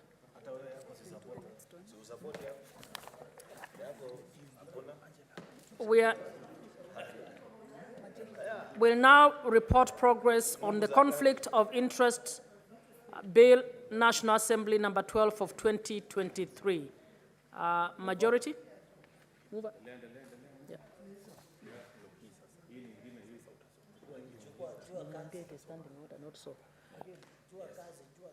I know. My bosom. Honorable Chairperson, pursuant to 80-153, I beg to move that the Committee of the Whole do report on its consideration of the Conflict of Interest Bill, National Assembly Bills number 12 of 2023, and seek leave to sit again tomorrow. I put the question that the Committee of the Whole do report on its consideration of the Conflict of Interest Bill, National Assembly Bills number 12 of 2023, and seek leave to sit again tomorrow. Will as many as are of that opinion say aye? Will as many as are of a contrary opinion say nay? The ayes have it. Honorable Senators, Mr. Speaker.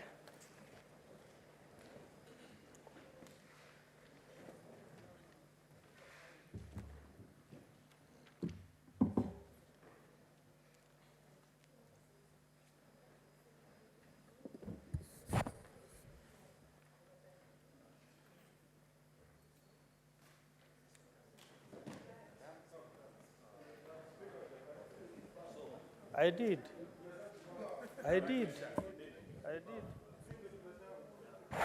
I said when I'm going, you should be attentive.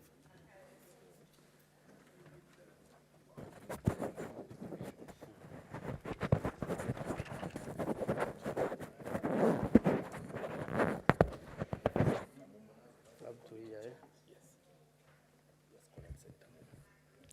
Okay, let's report on the progress of the Committee of the Whole on the Gambling Control Bill, National Bill Assembly Bills number 70 of 2023.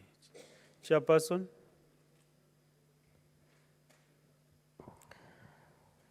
Oops. Honorable Speaker, I beg to report that the Committee of the Whole has considered the Gambling Control Bill, National Assembly Bills number 70 of 2023, and seeks leave to sit again tomorrow. Mover.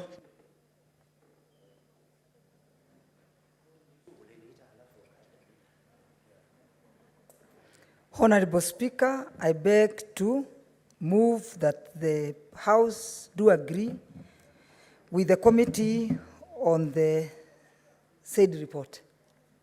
Who is seconding the motion? Senator Nandi Cherargei to second. Senator Cherargei.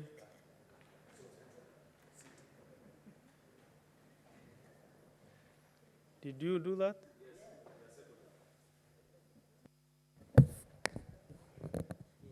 Honorable Senators, I propose the question that the House do agree with the committee in the sent report. I put the question that the House do agree with the committee in the sent report. As many as of the similar opinion say aye. As those of the contrary opinion say nay, the ayes have it. Let's go to the next bill, the Conflict of Interest Bill, National Assembly Bills number 12 of 2023. We want to report progress, Chairperson. Honorable Speaker, I beg to report that the Committee of the Whole has considered the Conflict of Interest Bill, National Assembly Bills number 12 of 2023, and seeks leave to sit again tomorrow. Mover.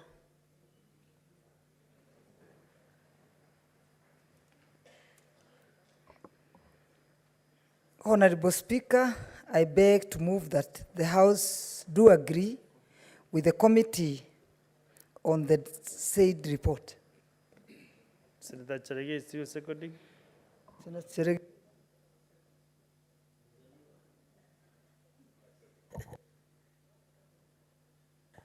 Mr. Speaker, I beg to second. Thank you. So, honorable senators, I propose the question that the House do agree with the committee in the said report. I put the question that the House do agree with the committee in the said report. As many of the similar opinions say aye, as those of the contrary opinion say nay, the ayes have it.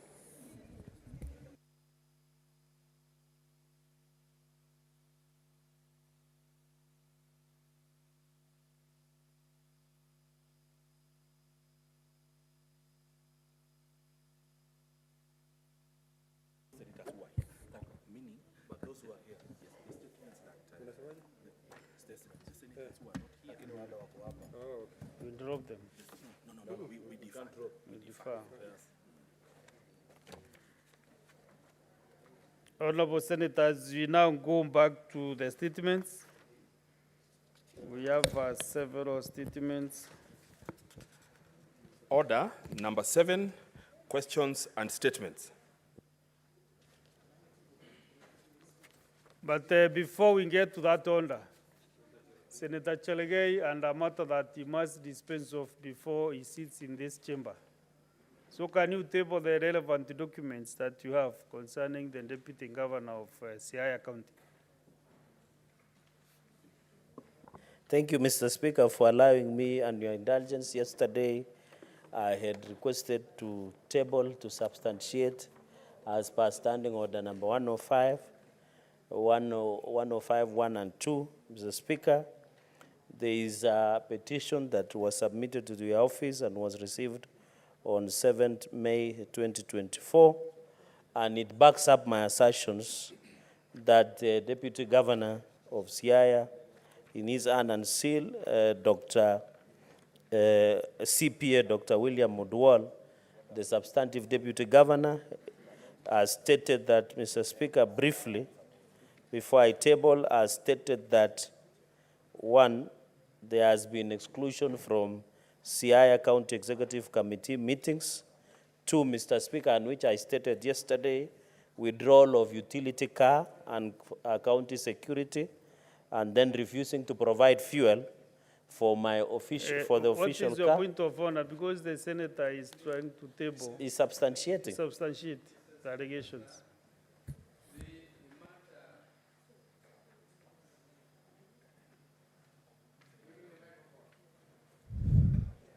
The matter that the Honorable, my friend Koske is trying to substantiate is already before a committee of the Committee of Devolution. It is being investigated. And Mr. Speaker, is it in order for a senator to raise issues and even substantiate what is already being discussed by another committee of Parliament and use the same documents which are before that committee to pretend to be substantiating before those matters are thoroughly investigated? Let me guide you, Senator Chalgay. The evidence that you have, the documents that you just table them, it is the prerogative of the Speaker to check the admissibility of those documents. So you don't need to explain anything, just table the... Mr. Speaker, the documents that you have. What? I have not even spoken. What is out of order? Order, Senator Kavidu. Mr. Speaker, as I table this document to substantiate my assertions yesterday, understanding, I want to tell the House there is no senator called Kosgei. And number two, why is Senator Oburu uneasy? And still is the PA to Governor Orengo. Why is he uneasy about the I table, Mr. Speaker?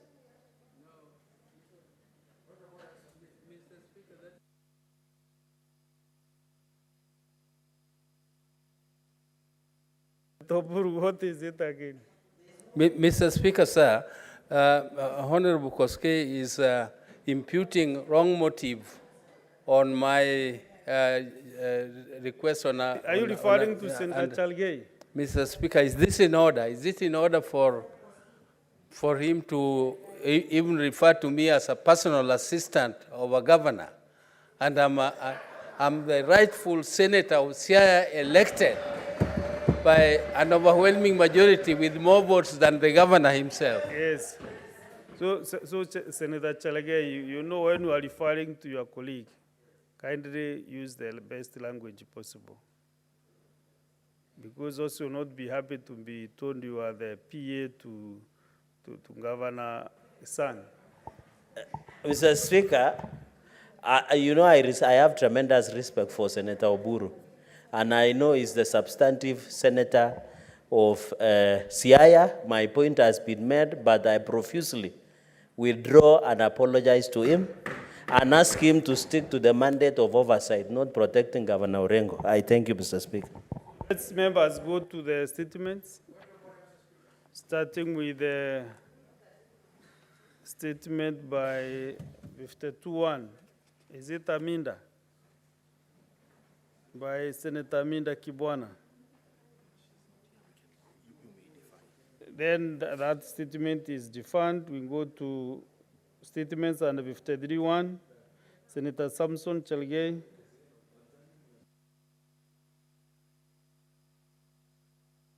Mr. Speaker, thank you. Request for statement on reported confrontations between officers from the Kenya Defence Forces, KDF, and the National Police Service. Mr. Speaker, sir, I rise pursuant to Standing Order 53-1 to seek a statement from the Standing Committee on National Security, Defence and Foreign Relations regarding reported recent confrontations between the officers from Kenya Defence Forces, KDF, and the National Police Service. In the statement, Mr. Speaker, the committee should, 1, outline the circumstances that led to the public confrontations between officers from the KDF and the Kenya Police at the Likoni Ferry Terminal in Mombasa County, which was reported on 27 April 2024, and that happened yesterday evening here in Nairobi. Mr. Speaker, explain the circumstances and reasons behind the arrest and subsequent detention of KDF officers by the police at Lodwar Police Station in Turkana County, reported on 16 April 2024, following an altercation between soldiers from KDF and counterparts from National Police Service, which raised unnecessary public alarm and anxiety to the residents of Lodwar Town, Turkana County. So, Speaker, number 3, assess the level of risk these confrontations between KDF and National Police Service pose to public safety, especially when such incidences occur in the presence of armed officers of KDF and National Police Service, are recorded by the public, and state the investigative capacities of Kenya Police Service regarding such sensitive incidences. Mr. Speaker, and finally, state the disciplinary actions, if any, that have been taken against the officers found, or both KDF and National Police Service, found to behave unprofessionally, and state measures being taken to enhance the cooperation and collaboration in multi-agency operations, such as those at the port of Mombasa and across the Republic of Kenya. I thank you, Mr. Speaker, sir. You went 2 statements, Senator Chalgei. There is another one to the Standing Committee on Roads and Transportation.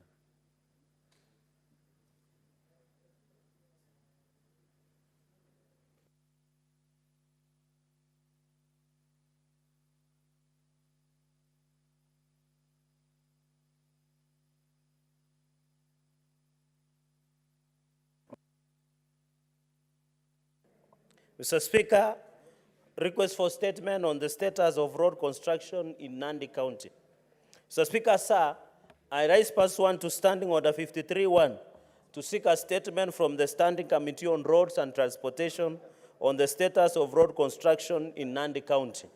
In the statement, the committee should, 1, provide a report on the expenditure of budgetary allocation for roads in Nandi County for financial year 2022-2023 and 2023-2024, and also explain reasons for the glaring reduction in the budget in 2023-2024 financial year to County of Nandi. Mr. Speaker, and this concerns the tarmac roads. Mr. Speaker, state the total number of roads in Nandi County that have been upgraded to bitumen standards or tarmac from 2019 to date, and the kilometers thus upgraded. Mr. Speaker, number 3, explain why the Kenya Urban Roads Authority, KURA, will commence tarmacking of roads in Nandi Hills, Maraba, Kaptumo, Lesos, Kabiyet, and Kaptel, Mr. Speaker, which had demonstrations the other day. Mr. Speaker, number 4, state when the constructions will begin on the following roads and disclose all the contractors assigned to construct the roads, including maintenance, before they start, indicating the amount allocated for each road and what is causing to delay, Mr. Speaker. 1, Kaiboi Chepterwai Kapkatembu Road to Kamagut, through, Mr. Speaker, I think they needed it through to Chepsaita, all the way to Kwamagut. Mr. Speaker, and you know the President's aide, Farouk Ibet, comes from this place. Mr. Speaker, we have Chemuswa Chomisia Danger Road, which the residents have been demonstrating for the last 2 weeks, Mr. Speaker. Number 3, Timborwa Maraba Kobere Road. Mr. Speaker, number D, Mugundoi Nandi Hills Road. Mr. Speaker, Nandi Hills Imaki Road. Mr. Speaker, Lesos Keses Cheptire through the Moi University, and I know you know Moi University very well. And Mr. Speaker, the reclassification from Cheptire Center to Lone Moi University reclassification. Mr. Speaker, I thank you. The other statements by Senator Veronica Maina, Beatrice Ogora, Senator Kale Nyamu, Senator Christo Asige. All those statements are defined. We go to the next order.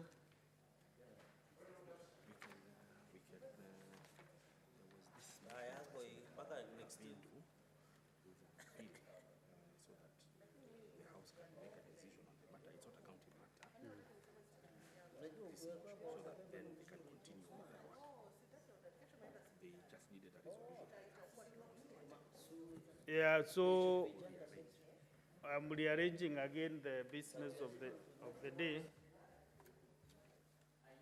We now go to order number 23. Go out to order number 23.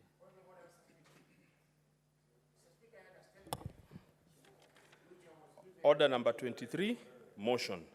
The progress report of the ad hoc committee on the compensation to the Kenya victims of the 1998 bombing of the United States of America Embassy in Nairobi.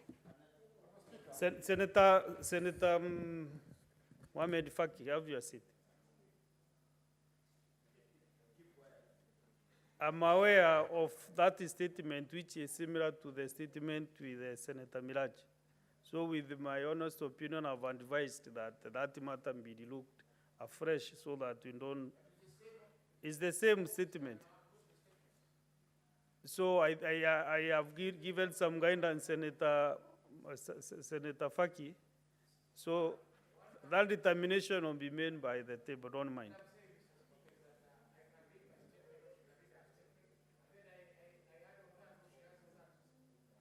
So let's proceed.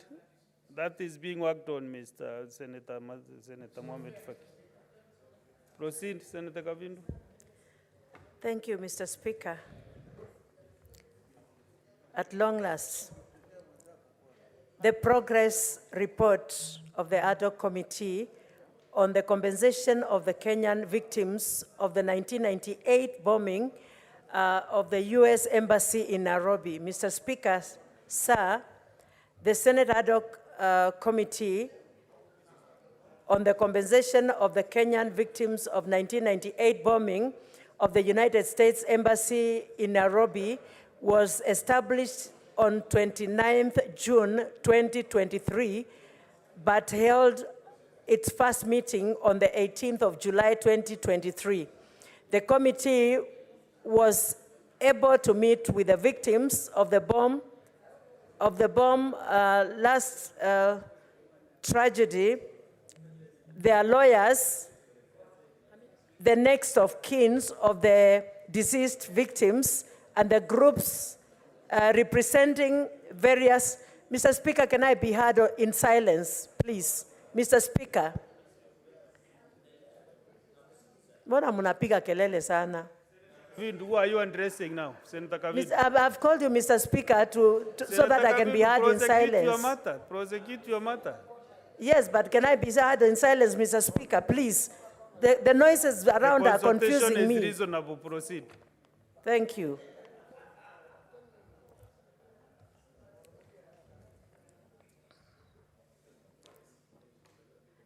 The committee also attended the victim prayer on the 5th of August 2023 and on the 25th commemorandum of the bomb blasts of the 7th August 2023 at the August 7th at Memorial Park. Honorable Speaker, sir, the committee met with the cabinet secretaries of the Ministry of Health, Ministry of Labor, and Ministry and Social Protection, and the Ministry of Foreign and Diaspora Affairs, and the Ministry of Interior and National Administration. The committee was also able to meet with the National Council for Persons with Disability. Mr. Speaker, sir, from the interactions with the above stakeholders, the committee gave the following directions to the ministries. The Ministry of Health conducts medical assessment of the surviving victims of the 1998 US bomb of the US Embassy in Nairobi and submit the report to the, of the assessment to the committee in order to assist the committee build its case on compensation of the said victims. That the Ministry of Labor and Social Protection and the National Council of Persons with Disability undertake registration for the survivors with disabilities. 3, the Cabinet Secretary in charge of Foreign Affairs push the matter of compensation at the cabinet level. And 4, the Cabinet Secretary, Ministry of Interior and National Administration develop regulation to operationalize the compensation of the victims of terrorist funds, which was formed in 2012.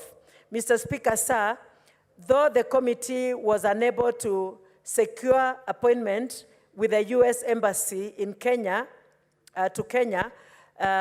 and the US Congress, Senator Manso and I were able to attend the National Prayer Breakfast at Washington, D.C., where we were able to meet various senators and congressmen and put forward our case on the compensation of Kenyan victims of 1998 bombing of the US Embassy in Kenyan chairman of the committee.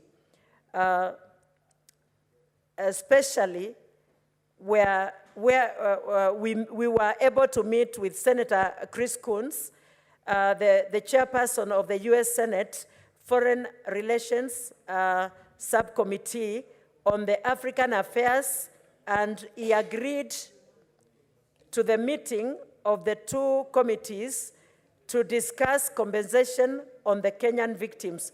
Honorable Speaker, sir, Senator Coons, as the chairperson of this very important committee of the US Senate, is very instrumental in the proposal of the ad hoc committee in the amending of the Justice for United States Victims of States-Sponsored Terrorists Act 34 USC 11-20144, which provides for the establishment of the administration of the U.S. victims of state-sponsored terrorist fund, the U.S. VSST fund, to provide compensation to certain U.S. persons who were injured in acts of terrorists, the state-sponsored terrorists, including Kenyans, victims of the 1998 U.S. bombing in Nairobi.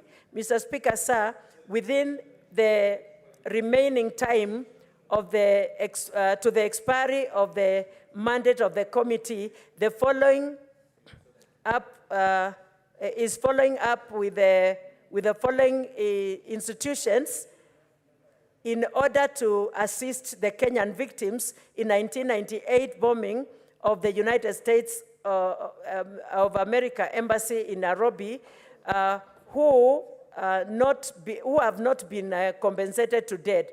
One, the Ministry of Health on the provision of subsidized medical care for the survivors injured during the 1998 bombing in the US Embassy of Nairobi. 2, the Ministry of Labor and Social Protection on the assessment of the registration of the survivors with a disability in the 1998 bombing with the National Council of Persons with Disabilities.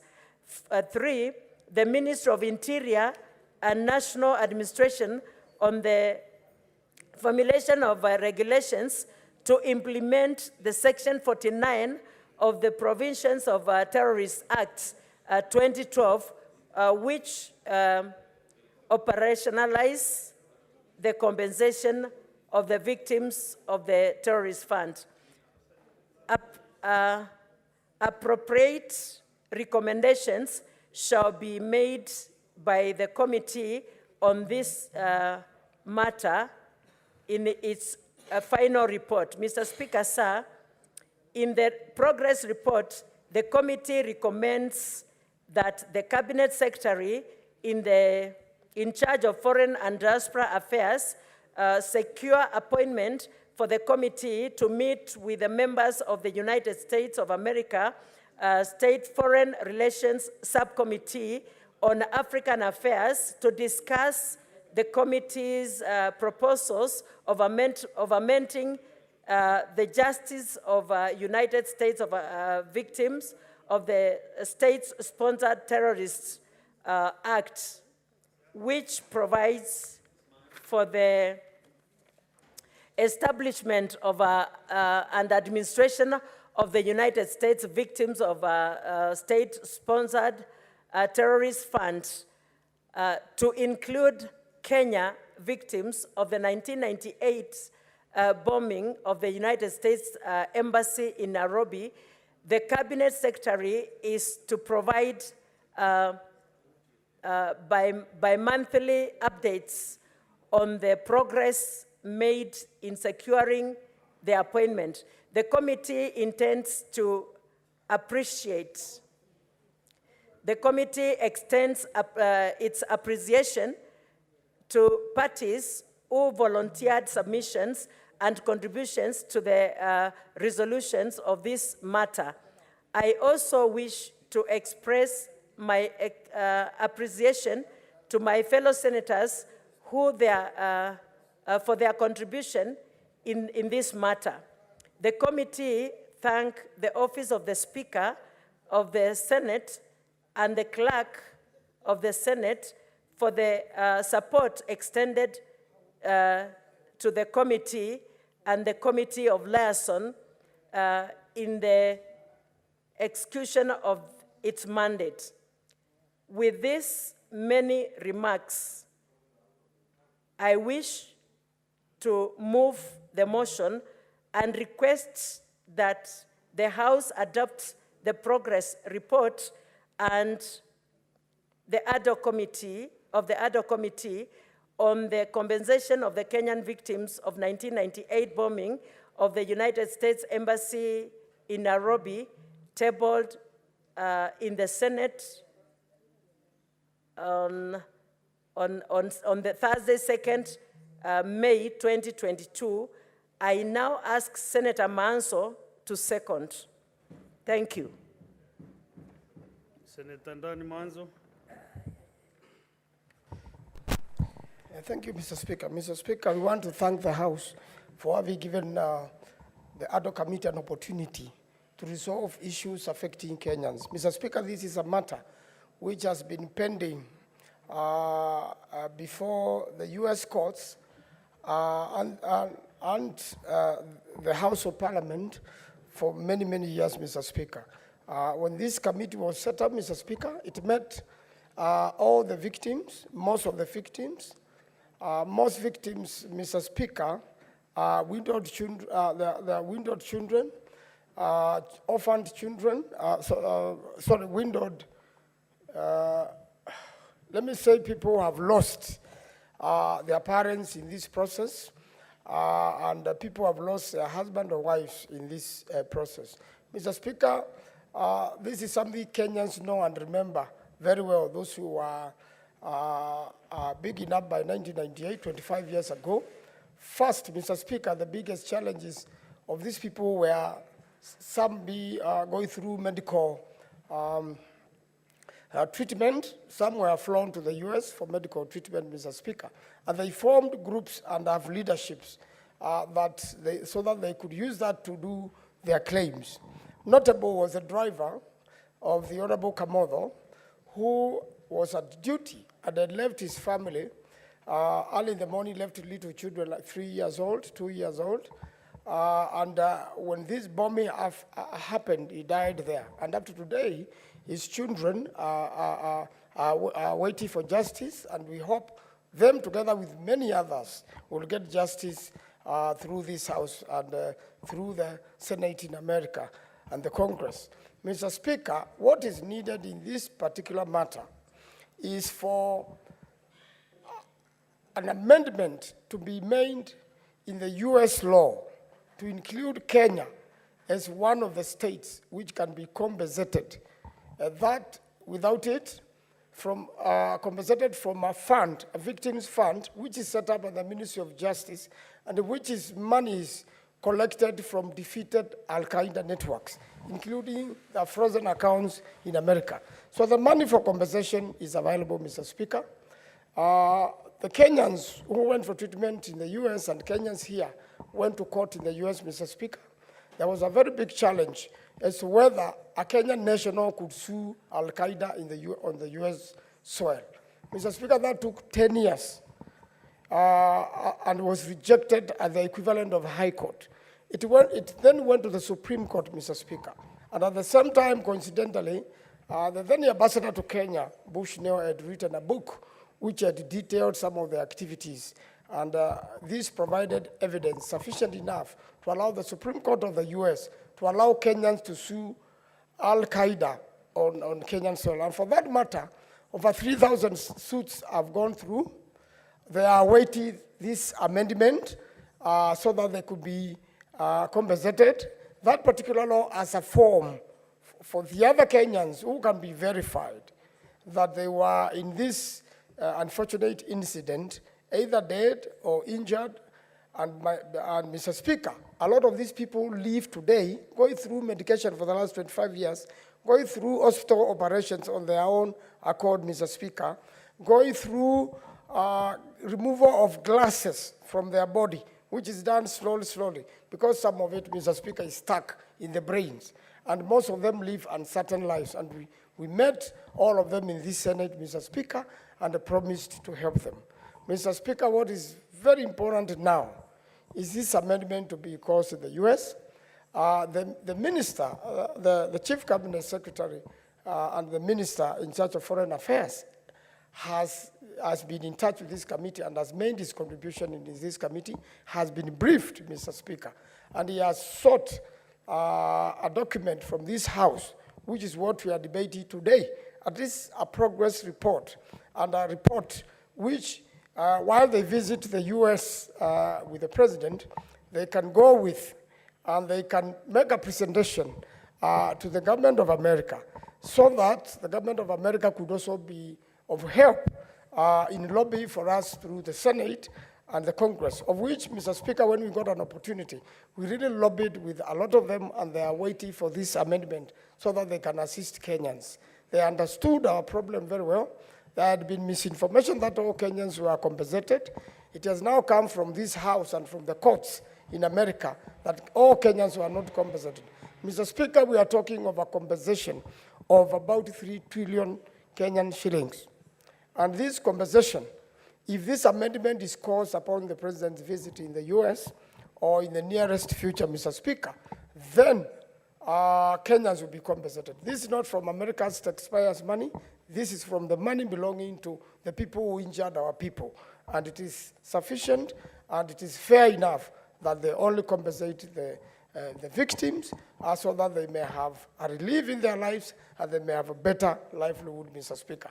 So I'm pleading with this House, Mr. Speaker, that we debate and give a report urgently. And I believe some of the members of this House who are traveling with the President will have acquired enough information to be of assistance to the President while doing this trip to the US. And I hope all these Kenyans, 6,000 in number, who have suffered for very many years, Mr. Speaker, will finally find rest, will finally find happiness, will finally find that they have been assisted by this Senate, will finally find that they have been assisted by the government of Kenya and the government of America. And we also want to thank the American government and their soldiers for having worked very hard to destroy Al-Qaeda networks in the world and to save many more Kenyans all over the world from being destroyed through terrorism. But that doesn't mean, Mr. Speaker, we don't keep watch. Many other groups could arise. This is something which is most unfortunate, but happens to any country in the world and happened to Kenyans. I thank you, Mr. Speaker. I second.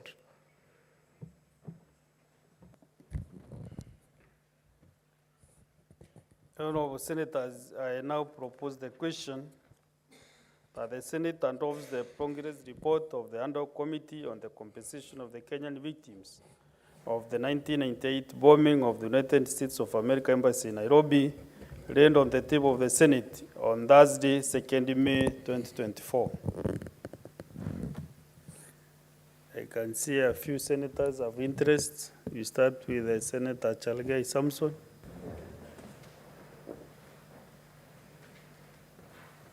Mr. Speaker, thank you very much. And I think when this bomb blast happened, Mr. Speaker, I was still very young. I had not even joined high school. Mr. Speaker, while we continue to condone and empathize with many families who lost their loved ones through this horrendous and tragic terror attack that happened between Dar es Salaam and Nairobi, where over 274 people were lost and more than 4,500 were injured, Mr. Speaker. The remaining who did not die, Mr. Speaker, continue in many years to undergo horror, pain, because of medication, because of trauma. So, Speaker, I want to thank the committee led by Senator Agnes Kavindu and the Select Committee for doing justice, fairness, Mr. Speaker. As I speak, I have one family in Kablelmet in Nandi Hills constituency where they lost their loved one who used to work in the next building where the bomb blast happened. So I want to say this report was thorough. Mr. Speaker, I have known the reason why the committee always requested the extension of time. I thank your office for ensuring that the committee and commitment of all members, Mr. Speaker. Mr. Speaker, Senate has raised up again as the lead voice for seeking justice, truth, and fairness through this committee, Mr. Speaker. Mr. Speaker, the issue of terrorism continues to hurt the world. Many lives are lost. But I'm happy, even in this country, after that incident, there are many measures that the government continue to do to fight the issue of terrorism by establishing even anti-terrorism unit in this country, Mr. Speaker. So, Speaker, number two, on recommendations, I agree entirely. It is not hard. Mr. Speaker, we have passed the Prevention of Terrorism Act, and we already have Victims Compensation Fund that should be operated, Mr. Speaker, to ensure these victims may be compensated. So, Speaker, that's the least we can do. They have lost their loved ones, they lost their spouses, they lost their children, Mr. Speaker. And the mother in Kablelmet in Nandi Hills continues to cry daily because of the loss of his son, Mr. Speaker. So, Speaker, this issue of compensation, I think, and I want to agree, even as the President visits the United States of America for bilateral engagements, I want to challenge the Minister of Foreign Affairs, Prime Cabinet Secretary Musalia Mudavadi, to ensure in his diary, as the President engages other stakeholders, including President Joe Biden of United States of America, and Madam Ambassador Megan Whiteman has been very supportive, Mr. Speaker, to include in the diary as part of the engagement. And I want to request, Mr. Speaker, through your office, the clerk to provide a certified copy to the Office of Prime Cabinet Secretary, Honorable Musalia Mudavadi, to ensure as the President engages and the information, and I want to thank committee, the United States of America government does not have a problem in compensation of Kenyans who lost their loved ones and injured. It is part of engaging in bilateral, Mr. Speaker. And the issue of compensation of victims of terror is not new. You remember United States were paid more than 335 million US dollars by Sudan government the other day over the terror attacks of 2000 and also the killing of a United States of America citizen in 2008. Mr. Speaker, you remember the famous air crash. I know by that time you are alive, where there was a terror attack on Lockerbie, Scotland, Panam airplane that was brought down by attack. That was Panam Flight 103, Mr. Speaker. That time, the Libyan government, Mr. Speaker. Which year was that? Was in the late 1980s, Mr. Speaker. Yes, I can see. You have been around for some time, Mr. Speaker. And I can see my brother, my friend, Senator Oburu Odinga is nodding because he must be aware, Mr. Speaker. And this flight, Mr. Speaker, the attack was carried in Lockerbie, Scotland, and many U.S. citizens lost their life. The Libyan government paid over 1.5 billion US dollars to the United States to compensate their citizens. So what we are just requesting is that let these victims plus their families be compensated.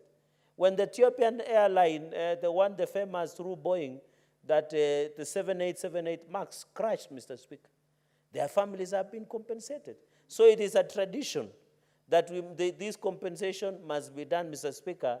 It is that the least we can do, considering. And I want to thank the committee for bringing that issue, Mr. Speaker. On the second issue of recommendation medical cover to be subsidized, I think that's a small matter for Ministry of Health. I know there is a verified, certified victims compensation, and I'm happy on this one, Mr. Speaker. And like, you know, when you used to have IDP lists, there are so many fake lists, but I'm happy on this one. This one has been verified, as attained, Mr. Speaker, and therefore to provide subsidized medical cover, I think it is a straight matter further that we must give them, Mr. Speaker. And not only for care, Mr. Speaker, it is also to give them guidance and counseling, Mr. Speaker. Because of the trauma, they need counseling services, Mr. Speaker. You can imagine the horror they went through because of the bomb blast, Mr. Speaker. I agree that many Kenyans who are injured became disabled, Mr. Speaker. And disability is sometimes not because you are born with it, Mr. Speaker. Mr. Speaker, in the last session, I was a temporary PWD in this House. And I want to thank the Senate. They gave me all the support. So it's not something that it is, we want to request the Ministry of Labor to register all PWDs and be given the necessary support after registration, Mr. Speaker. And I think that is very important on medical cover. Finally, Mr. Speaker, I want to thank the committee. Let us compensate. Because of the interest of for this compensation, I want to thank Senator Kavindu and the Select Committee for doing a good job, Mr. Speaker. And I request your office, we need to add more. I know I had an issue, Mr. Speaker, that I requested to come to your committee. We need to add more resources, Mr. Speaker. We need to add more resources to creation of select committees. Because you can see the work of select committee, Mr. Speaker. Mr. Speaker, we need, the resources should be sufficient enough. We don't need, like joint services in Parliament, as more resources than Senate. And yet, when there was a blackout, we could not even have fuel for generator in this session, Mr. Speaker. But the Joint Services Committee has more resources than the Senate, Mr. Speaker. Mr. Speaker, even when Senate, and Mr. Speaker, I want to say this in conclusion. This House must be respected. Whenever we are in session, it looks like there is a go-slow from the support services, not from the staff of the Senate, but even other services, Mr. Speaker. When you go there, there is no food, Mr. Speaker. The members, I can tell you, half of your members did not eat food today because we were told there were so many visitors, so senators had to forgo their food. The other day, we had blackout. We were told joint services had disappeared with the key for generator and fuel, Mr. Speaker. Mr. Speaker, even the issue when you go to washrooms, there are no tissue papers, Mr. Speaker. But when National Assembly is on session, all these things are available, Mr. Speaker. Mr. Speaker, I want to challenge that we must be respected as a Senate. And Mr. Speaker, this report has put the Senate on the moral pedestal of respect in this republic. We are proud, despite the challenges, despite the sabotage and challenges we face as a House, Mr. Speaker, including insufficient funds to committees, and even non-provision of the support, Mr. Speaker, we continue to soar higher and higher and higher, Mr. Speaker. But I want to challenge, I know Senator Kavindu, she's a bishop. You know, Mr. Speaker, when Bob Marley was interviewed, although he died at the age of 36, somewhere in Jamaica. He was asked, Mr. Speaker, and people who are Rastafarians like some of us, Mr. Speaker, would say more fire. Mr. Speaker, he was asked, have you sold so much to acquire riches in terms of concerts and music that you sing? And he asked question, what do you mean by wealth and riches? They tell them in terms of possession. He says, the riches that is there, Mr. Speaker, is to have life forever and to have one love in this world. Our prayer is in the song of Bob Marley that we should have one love. Whether you are Chinese, African, American, if we have one love, we shall be able to eradicate the disaster, the challenge of terrorism in this world. We have one love to all humanity, Mr. Speaker. And in the words of Bob Marley, that should always encourage us, Mr. Speaker. I would have sung, but today, Mr. Speaker, I did not eat very well. But in future, I will sing, Mr. Speaker. They would say more fire to that. Mr. Speaker, I support and congratulate the committee. Thank you. Senator Oburu Oginga.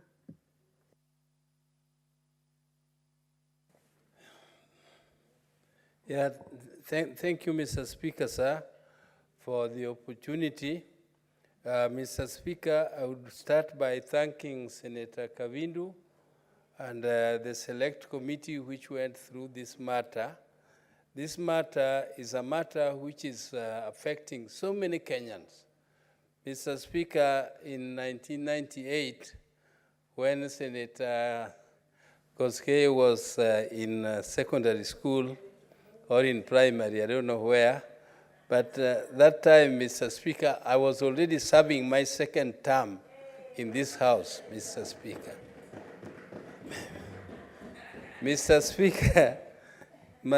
Speaker, I recall that day I was traveling home in the morning, and I left very early in the morning, and when I arrived in Muhoroni at around 10, 11, I was asked where I had come from. I said I had come from Nairobi, and they asked me whether I was aware what had happened in Nairobi. I said I had no idea. I was told that there is a serious issue. There is a bomb blast which has happened in Nairobi, and many people have died, and that the American embassy was blown, and the cooperative, we used to call it Bell Bottom, building had shaken, and there were many buildings around which also had problems, including the headquarters of railways, Mr. Speaker. Mr. Speaker, since then, it is a long, long time, and many things have happened. There's a lot of water under the bridge, Mr. Speaker, sir. And Mr. Speaker, I can tell you for sure that the Americans who are in the American embassy, all of them here have been compensated. Some Kenyans who are also in that embassy have been compensated. Mr. Speaker, the only people who have not been compensated are the innocent Kenyans who are not within the embassy, those who are working, who are in their offices doing work, and those who were actually just in traveling, who are in public transport nearby that time. Mr. Speaker, some of them died, some of them were maimed. The kind of damage which has been done, Mr. Speaker, there is a lot of medical expenses which is needed for those people. The care mentally, even counseling for some of the people who are involved, Mr. Speaker, sir. Mr. Speaker, sir, you really wonder why Kenya, which has no reason, terrorists really have no reason to bomb Kenya. Because Kenya does not involve itself in very high international politics, where you have reason, where terrorists have reason of injustices happening elsewhere in the world, Mr. Speaker, to follow America, to follow them where they are, because they know, Americans know why these terrorists are following them for some injustices elsewhere, not in Kenya. Mr. Speaker. And then Kenyans become the pawn. They become victims of those injustices, Mr. Speaker. And then now when it comes to compensation, Kenyans have to cry. Kenyans have to follow. Kenyans have to pass resolutions in the Senate. Kenyans have to form some select committees to cry and plead and plead and plead so that they can be compensated, Mr. Speaker. They can be compensated from a fund which is there. That money is there, Mr. Speaker. And I understand this committee could not even secure appointments, to meet people who are in charge of American affairs around here within our country, Mr. Speaker. Mr. Speaker, I think this is serious, and we have to call spade a spade. Mr. Speaker, we should not be mincing words. We should actually be, and I thank Honorable Kabindu. Honorable Kabindu, you have a feeling for our people. Some of them, I can tell you, Mr. Speaker, in that incident, a constituent of mine, I was the member of parliament for Bondo, a constituent of mine who was working in an American embassy, lost her head, and we buried her without her head. We just could only recognize the body, Mr. Speaker. Mr. Speaker, this happened to many, many Kenyans like that. People were maimed, completely maimed, Mr. Speaker.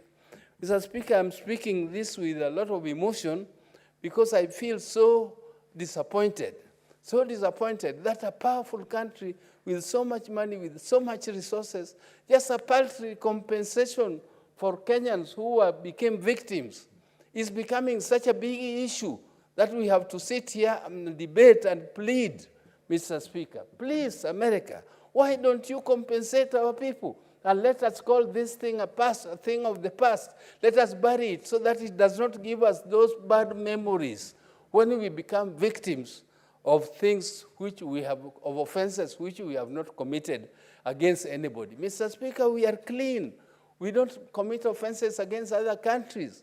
They are only if there is any, it is very, very little interaction that we have internationally where people will have reason to come and bomb us, Mr. Speaker. Mr. Speaker, I would not like to go deeply into all these issues, Mr. Speaker, but only I want to conclude, Mr. Speaker, by pleading once again, to the authorities, to the United States of America, to rethink this issue and find ways and means of calling this thing a thing of the past. Let us bury this matter and call it a thing of the past, and let us go in other chapters, and let us continue our good relationship. This government has very good relationship with the United States of America. Those relationships should continue without small hitches like this one, which is something which America is capable of putting behind their back without too much ado. Mr. Speaker, I hope that all of us will support this report, and with those very many or very few remarks, I beg to support the report. Thank you, Mr. Speaker. Thank you, Senator Chute Mohammed.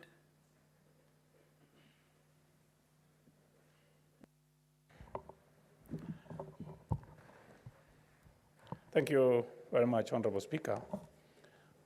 Honorable Speaker, let me also take this opportunity to thank Senator Kapindo for chairing this committee. And she passionately followed this matter up. And sometimes she even feels like she wants to cry. I'm in that committee also. And when the victims came before us, when they narrated to us what they went through, I think all members who were there cried because it was not something that you can stomach. Honorable Speaker, August 7th, 1998, I was in Addis Ababa on a business trip. I left my hotel room at around very early morning, around 7 o'clock. When I came back to the hotel at 1 o'clock, I switched on the television. The first thing I saw is bombing in Nairobi. And so many people died. Honorable Speaker, 212 Kenyans died that same day.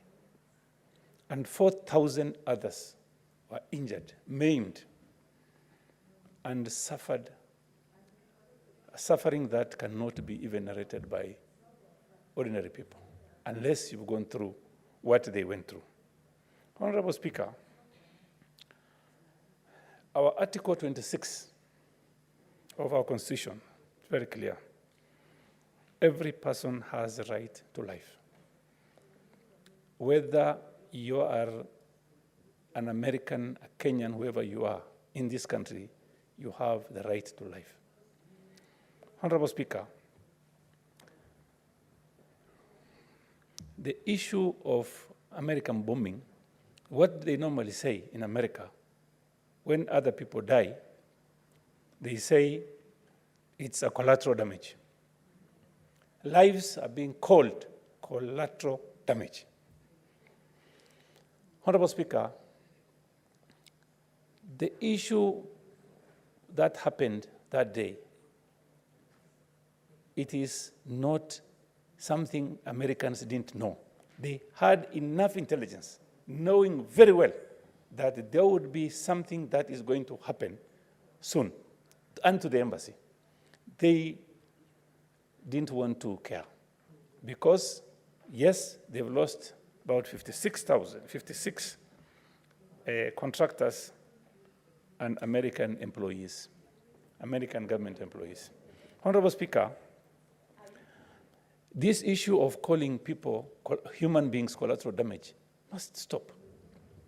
And why are we asking for compensation? The reason is very simple, Honorable Speaker. American embassy is like American country by itself. When they attacked the embassy, they attacked Americans. And they didn't care how many other Kenyans would die. And, Honorable Speaker, there is a program from Sudan that money that was set aside to compensate victims of the bombing blast in both Tanzania and Kenya. Honorable Speaker, some people were compensated, but Kenyans were not compensated.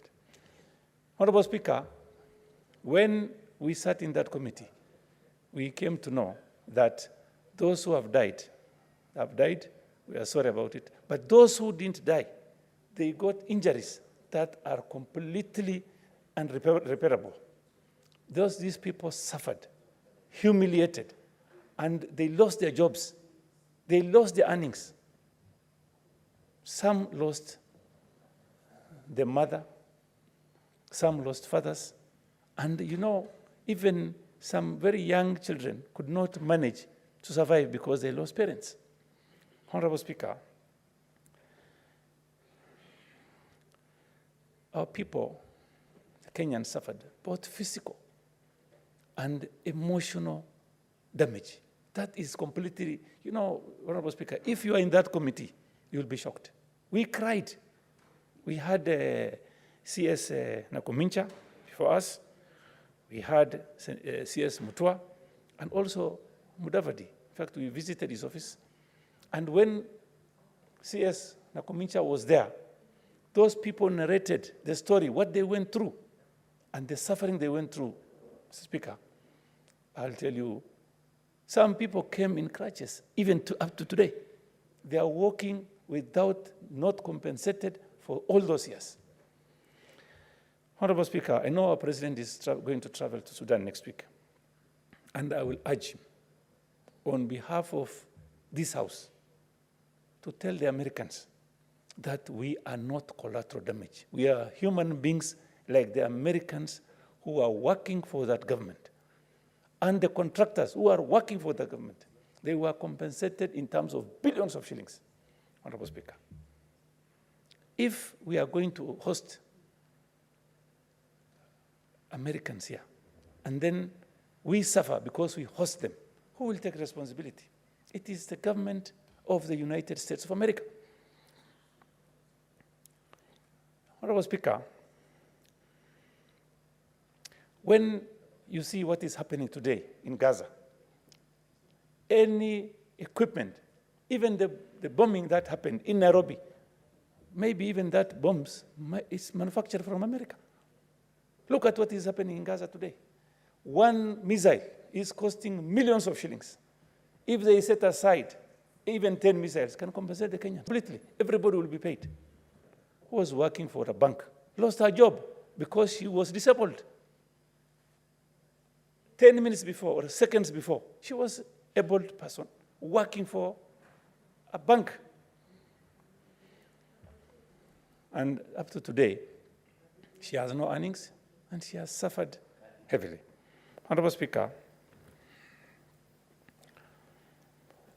I want to, if possible, if the president goes there, he needs to tell the Americans that that was not our war. That is American war, Honorable Speaker. And we are suffering because of this war. Honorable Speaker, even up to today, we are still losing people to Al-Shabaab. Why are we losing people to Al-Shabaab? We have no quarrel with anybody in Somalia. We have no quarrel with any Muslim organization. The problem is there is an issue between the Americans and the Muslim community. The issue is between a certain Muslim community, not everybody. But who is suffering? We've lost soldiers, even in Marsabit, who are in Somalia. We are losing people, even bombing, even up to 2022. Honorable Speaker, why are we having these issues? We have neighbors, Ethiopia, Somalia, Sudan, Uganda, Tanzania. We have no problems with them. We are not fighting with them. Why are we having this issue? The issue we are having is because of the double standard of this American government. Honorable Speaker. And if they stop using their double standard, you will see them funding countries to fight each other. They brought a problem between Iraq and Iran. The same equipment, missiles, they gave to Iran. Senator Chuta, if I understood the move of this motion is that the U.S. is very tended to compensate. But your line of argument is that they are depending. So I want you not to lose the focus with the mover because she is already negotiating with the Americans so that they don't get your statements like they are the ones impending the... Thank you, Honorable Speaker. Honorable Speaker, we are not begging them. We are demanding from them to pay our people. No, we are not requesting, Honorable Speaker. It is a demand that our people lost their lives, maimed and tortured, both mentally and physically. It's because of their issues. They had intelligence. They didn't care. Honorable Speaker, the same thing is happening in Gaza today. Thousands and thousands of children and women are dying. The same people, the ammunition the Israeli is using is the American one. So that's why I'm saying, let us not ask as if we are begging them. We are demanding what is rightfully ours. Our people must be compensated, not even at a lower percentage, to the maximum. Honorable Speaker. Honorable Speaker, let me end up by saying our president is going to travel. He can use any means possible. Furthermore, we've been having these issues for many years. Some people have even died. Some are still alive. The compensation that will be given will be those who died also and those who are maimed and also having issues today in Kenya. So I'm asking the president to put up our case and see how we can get these people compensated as quickly as possible. In conclusion, I beg to support this motion, this report, and I want also to thank once again Senator Kavindu for very good job she has done. Asante sana. Thank you very much. Senator Mugatana, Danson. Thank you, Mr. Speaker, for giving me the opportunity to make my comments on the progress report from the committee that is very ably led by the Honorable Kavindu. And Mr. Speaker, first I want to really appreciate the work that Senator Chair has done so far. And I will be very brief, Mr. Speaker. This is a progress report. Mr. Speaker, I appreciate the fact that the Chair and the Honorable Senator Manzo were able to meet with Senator Coons of the US and made some progress towards the settlement of the victims. They have also explained to us the challenge, which is that the US needs to amend its law so that Kenya can be included amongst the countries that can be compensated using those frozen assets of the of terrorists that have been frozen in the US. So, Mr. Speaker, to that end, I want to congratulate the chair of this ad hoc committee. I also want to thank the Honorable Senator Manzo for the effort that they have put so far in doing the work that needed to be done. But, Mr. Speaker, I have issues. I have issues with two ministries. There's the Ministry of Health, Mr. Speaker. According to what this report tells us, the committee in page 6 of this report gave directions to the Ministry of Health to conduct medical assessment of the victims of the 1998 US bombing of the US Embassy in Nairobi and submit the report of assessment to the committee in order to assist the committee build its case on compensation of the said victim. So, Mr. Speaker, the first disappointment I have, has the Ministry of Health carried out this assessment? Because it appears to me, Mr. Speaker, that despite the directions that were given to the Ministry of Health, so far the Ministry of Health has not been able to submit the medical assessments to this committee to enable them build up a case for these victims. Mr. Speaker, it will be very embarrassing for the President to engage the US government when he goes on this trip to DC, and then they are asked, what has the Ministry of Health of Kenya done? This document is available to them. If they just need to Google it, and they will find that there was a recommendation to the Ministry of Health that they carry out assessment on all the victims of the bombing. Mr. Speaker, here we are, and all of us agree the President should put some pressure when he goes on his trip. But here we are asking the President to talk about this, and yet his Minister for Health has not given us the assessment for these victims. So, Mr. Speaker, I want to express my disappointment on that bit, because we need to do our bit, even as we are looking forward to this compensation through the efforts of the Senator Kavindu and her team. But we need to tell the Minister for Health, CS Nankumicha, the PS for Health, that they should actually provide the assessment so that when we are dealing with this matter at those levels, we are dealing with facts. And these people were also supposed to provide some treatment to the surviving victims. So that when we are saying, let us have the compensation, we'll be saying, look, on the Ministry of Health, this is the assessment we have done. As a Ministry of Health, we have assisted these people. We've given them support in medical care. We've done this and that.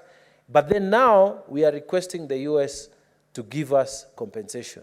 So my first disappointment is that the Ministry of Health has not lived up to these directions.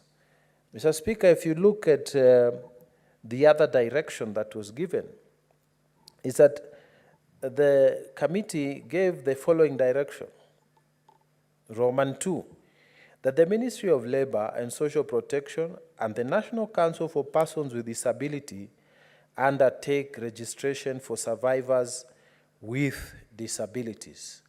Again, Mr. Speaker, there is no report that has been attached to this report that suggests this progress report has not attached. So from where we sit in the Senate, it is clear that the Ministry for Labor, again, has not done the registration of those victims. So, Mr. Speaker, if the Ministry of Labor has not registered and issued the people affected with those certificates for disabilities, again, we will be seen to be going behind. We are making huge requests, but what have we done ourselves as a nation? So, Ministry of Health hasn't done its part. Ministry of Labor and Social Services has also not done its part. Mr. Speaker, the Cabinet Secretary in charge of Foreign Affairs is supposed to push the matter of compensation at cabinet level. Again, Mr. Speaker, there's no evidence that has been attached here to suggest that the Ministry of Foreign Affairs has actually been putting the necessary pressure at cabinet level.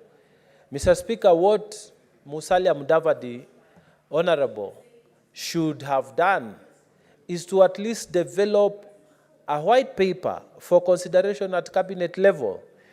Mr. Speaker, if our people are being denied what is rightfully theirs, and it is only the Senate that is pushing, and the Ministry of Foreign Affairs is not really pushing this matter, even at cabinet level, Mr. Speaker, I wish to register my disappointment in that ministry. Mr. Speaker, the last directions that were given by the committee, which was Roman 4, was that the Cabinet Secretary, Ministry of Interior and National Administration develops regulations to operationalize the compensation of the victims of terrorism fund.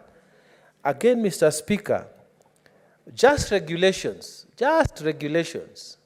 because the compensation for victims of terrorism act was passed after this bomb blast.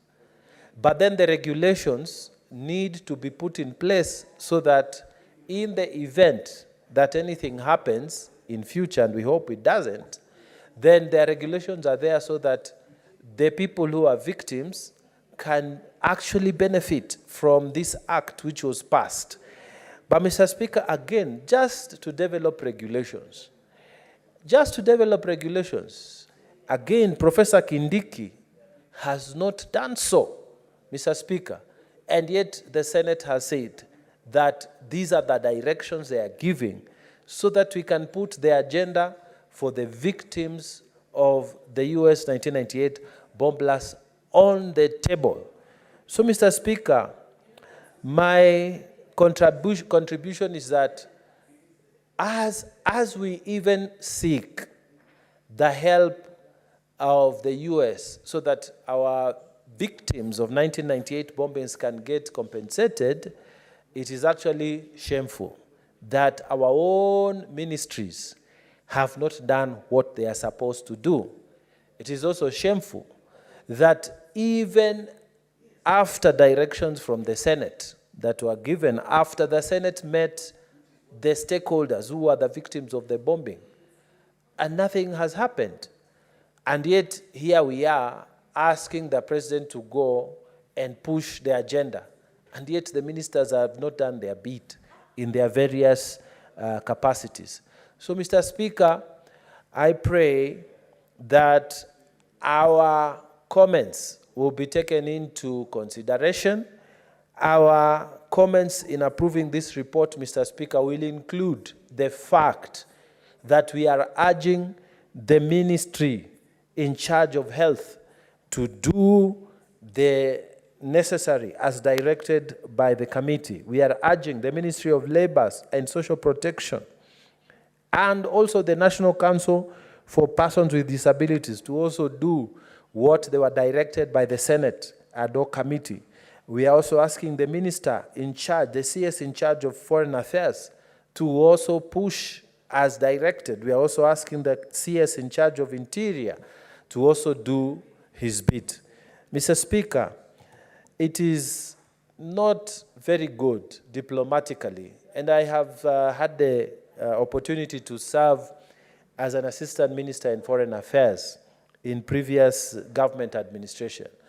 If you are going to ask for help, let's say your country has had a disaster of any form, if you're going to ask for help, you must tell your potential helpers that, you see, this has overwhelmed us because we have done this, we have done this, we have done this, but we need your support in this manner. Just like when we have disasters. So when we have a disaster, 1998 bomb blast, the Ministry of Health should say, we have done this. The Ministry of Foreign Affairs, we have done this. The Ministry of Interior, we have done this. And the Ministry of Social Protection, we have done this. Mr. Speaker, but we are overwhelmed on the question of compensation. So although we have done this a bit as a country, we are still asking for more so that we can settle the compensation claims. Mr. Speaker, if this is the way we approach this matter, even those people will be sympathetic with us. But Mr. Speaker, the risk of being ignored is very high if we go and we show that actually we have done nothing as a nation. We need to ask these various ministries to do what they are supposed to do so that, Mr. Speaker, we don't embarrass ourselves even as we ask for the US to do its part. Mr. Speaker, with those remarks, I beg to support. Thank you, Mr. Speaker. Asante, Bwana Spika. Mimi naunga mkono kamati ya Senator Kafindu ya Andio Committee, na pia mimi ni mmoja wa hiyo committee, tulikuwa 9. Na mambo ya ajabu, sisi committee tumetembea, tumeona waziri wa Ripa, waziri wa Health, na pia hata Musalia Mudavadi, hata wa security. Pia tumetembea mpaka Masinani, tukaenda Machakos na kona zingine. Na pia Bwana Spika, ni kitu ya kuhuzunisha sana kwa sababu ni miaka 25 kutoka hiyo kitendo ifanyike, na tunajua kama ni ajali na kama ni mambo imefanyika, Bwana Spika, huwa imalizi miaka 3 ama miaka 4 kama mtu anjalipwa. Hii ni kitu ambayo ilifanyika kwa serikali ya Kenya, ambayo ilifanywa na watu kutoka nje, na ndio tumekuwa tukiongea tukisema serikali ya Kenya kwanza, ambaye saa hii inafanya kazi na pia inajali mwananchi. Tumekuwa tukiomba iungane na Amerika ndio hiyo kilio ya hao watu iweze kusikika.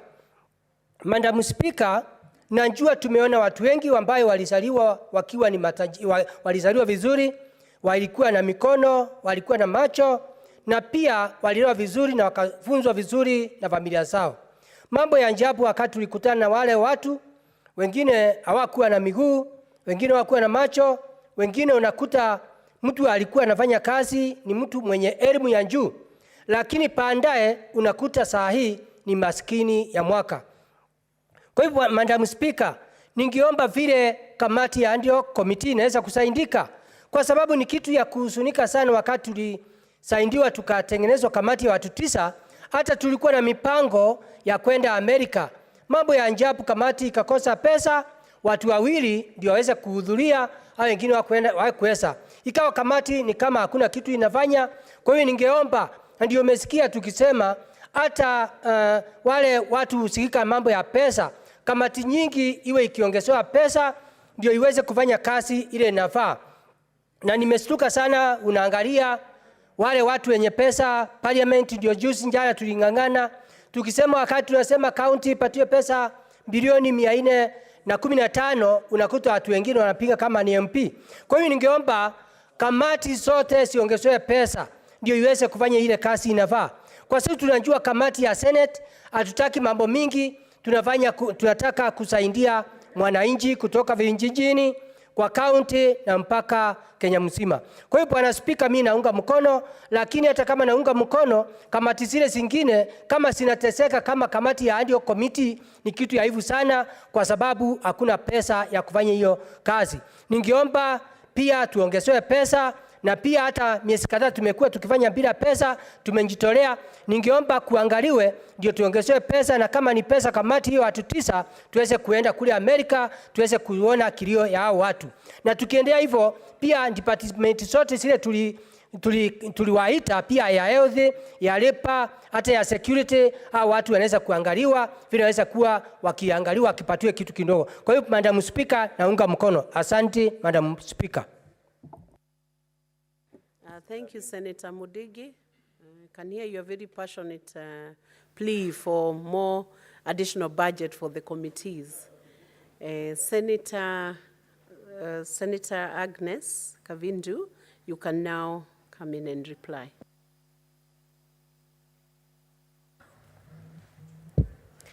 Thank you, Madam Speaker. Let me take this opportunity to thank Senator Maanzo, Senator Cheregai, Senator Oburu, and Senator Chute, Senator Mungatana, and Senator Mundiki, who has been able to give their contributions on this motion. Madam Speaker, I want to say the reason why I am very passionate about this motion and about this compensation of the victims of 1998 bomb blast is because, Madam Speaker, when you meet them, some of them are totally blind. And these people were born seeing just like us. And today they cannot see, so they cannot do a lot of things for themselves.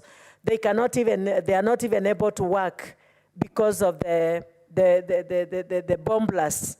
Others are paralyzed, they are on wheelchairs. They cannot even shower themselves. They need help, and yet they have no money and they have nobody to take care of them. Madam Speaker, there is one particular lady who the husband died on the bomb blast and herself was also involved in the bomb blast. She is totally blind and she was pregnant. She has given birth to a daughter who she doesn't even know how the daughter looks. And as if that was not enough, she was also chased away from her matrimonial home. She lives begging to get accommodation. Madam Speaker, this thing really hurts me when I think of how these people live today. Most of them were working. Today, they cannot work. Some of them, majority of them were sacked because they could not deliver to the places where they were employed. Some of them were working at Cooperative Bank. Others were teachers. And today they are jobless, begging for food, begging even for medication. And what hurts me even more is that we met with the Minister for Health, and we requested her to even provide medication for these people. Yesterday, I received a message from one Pamela Ouma requesting me to buy her medication because she's totally paralyzed and she has no medication. Madam Speaker, even as we seek the amendment of the law from the Senate in America and the Congress so that they can include Kenyan victims in the victim of the state-sponsored terrorist fund, which is there, which is not even a taxpayers of America, but the money that they collect from terrorists and put in that particular fund. Madam Speaker, I want to enlighten this House that the lawyers in America, and we met them with you, Madam Speaker, when we went for the prayers. And Mussolini has already sued for this, some of these victims, about 351 of them. And he has been, they've been awarded compensation of $56.6 billion, US dollars.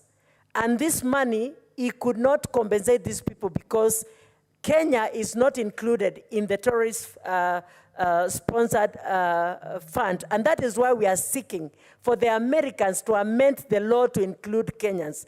Given that Kenya, Al-Qaeda was not fighting Kenya, but Al-Qaeda was fighting America. We took their bullets, and they should be the big brothers that we look upon because America is known for defending human rights.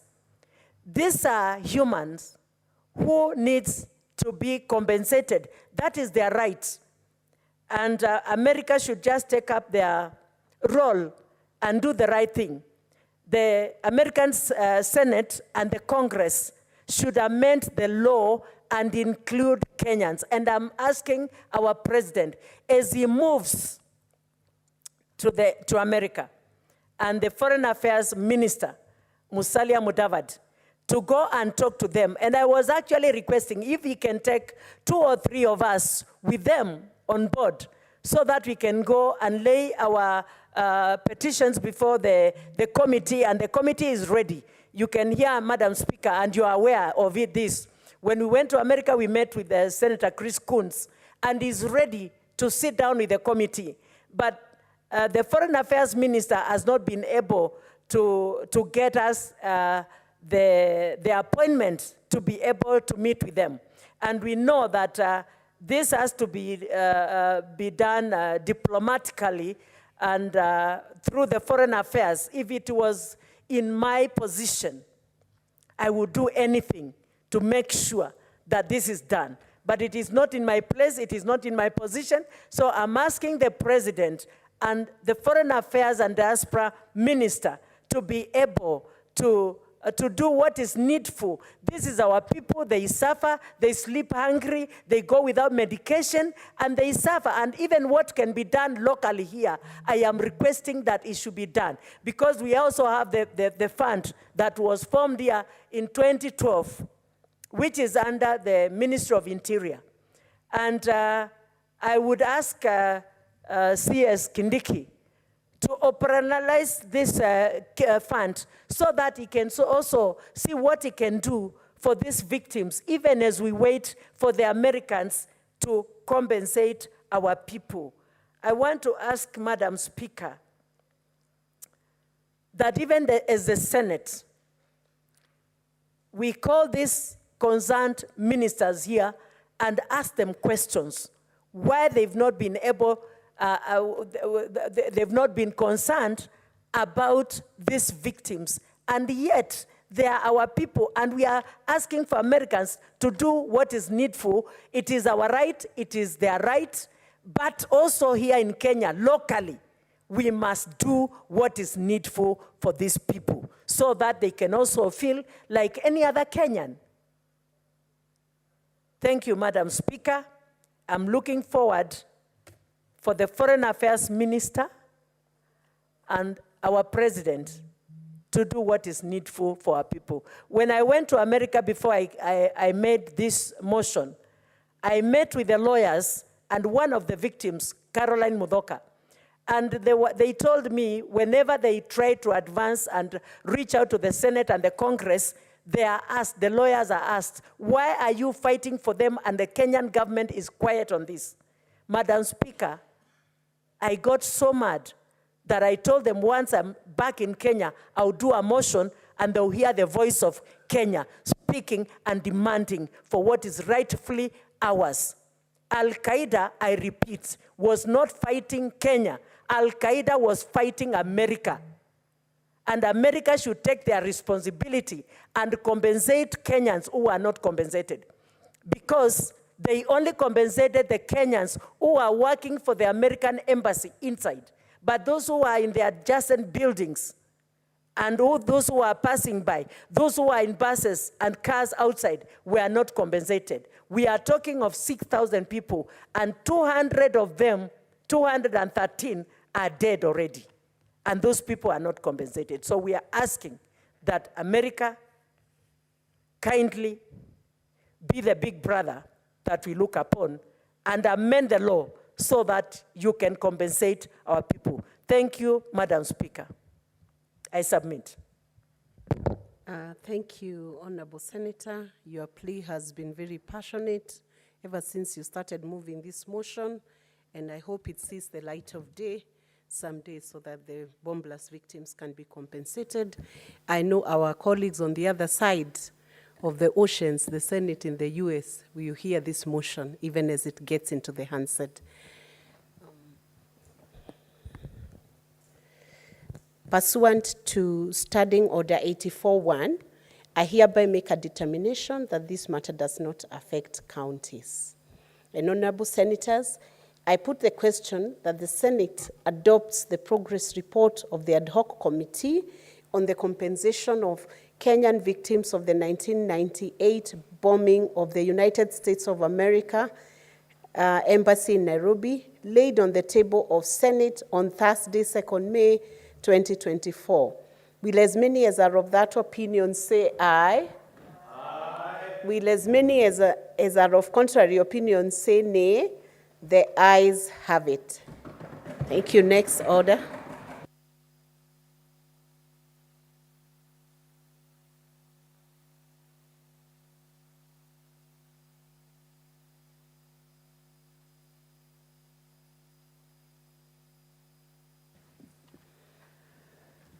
I will now direct that the order paper be reorganized and you call out order number 19.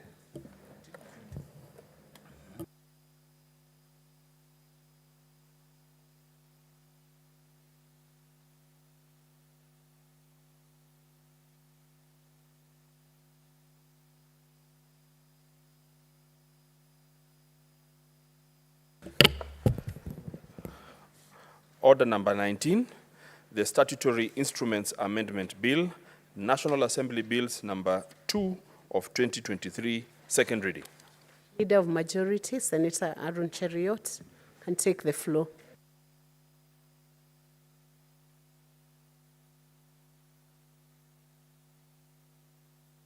Thank you, Madam Speaker. Madam Speaker, I rise. Madam Speaker, I beg to move that the Statutory Instruments Amendment Bill, National Assembly Bill number 2 of 2023, be now read a second time. This is a very important piece of legislation, Madam Speaker.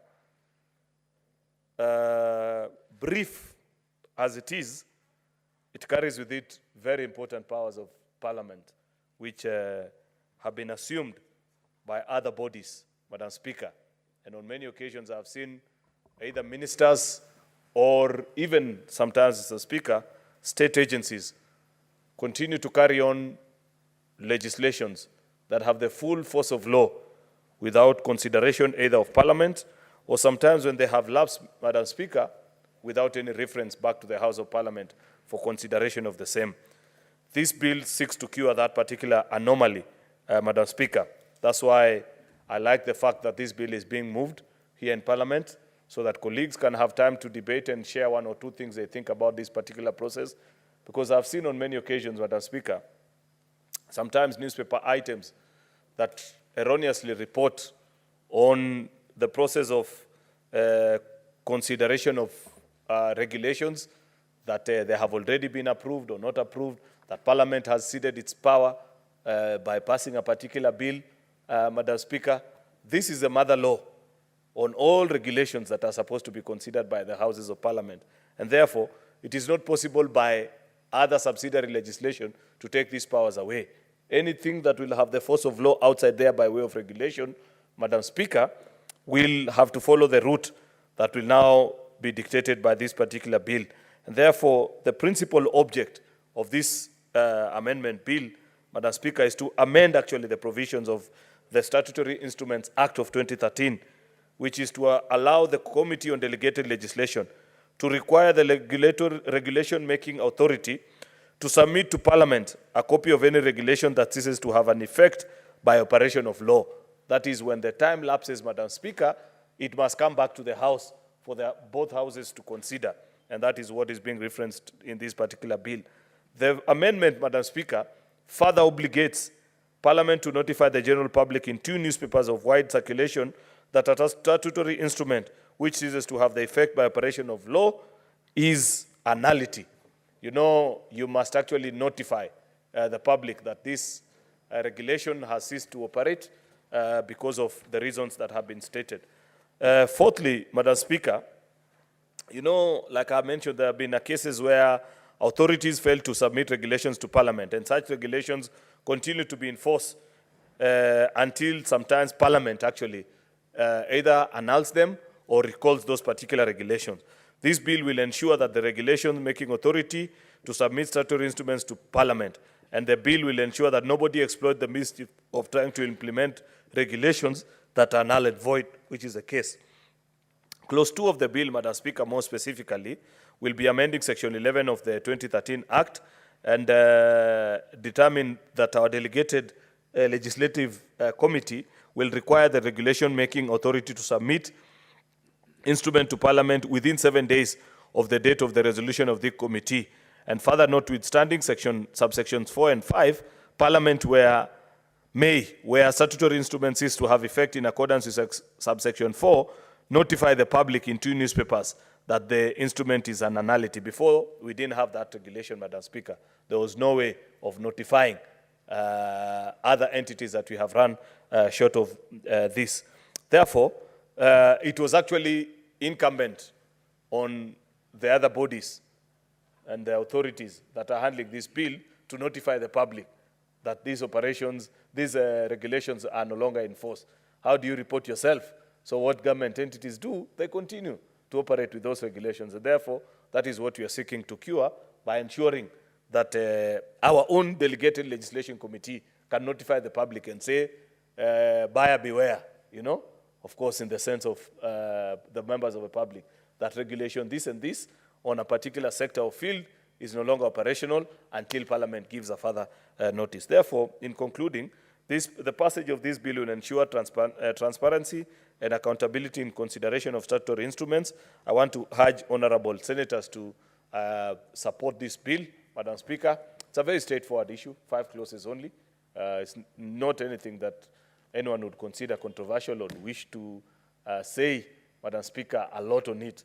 And therefore, Madam Speaker, because I respect Parliament and I love putting to good use the time of Parliament, when a bill is brief, even in their moving remarks, the leader of majority also has to be brief.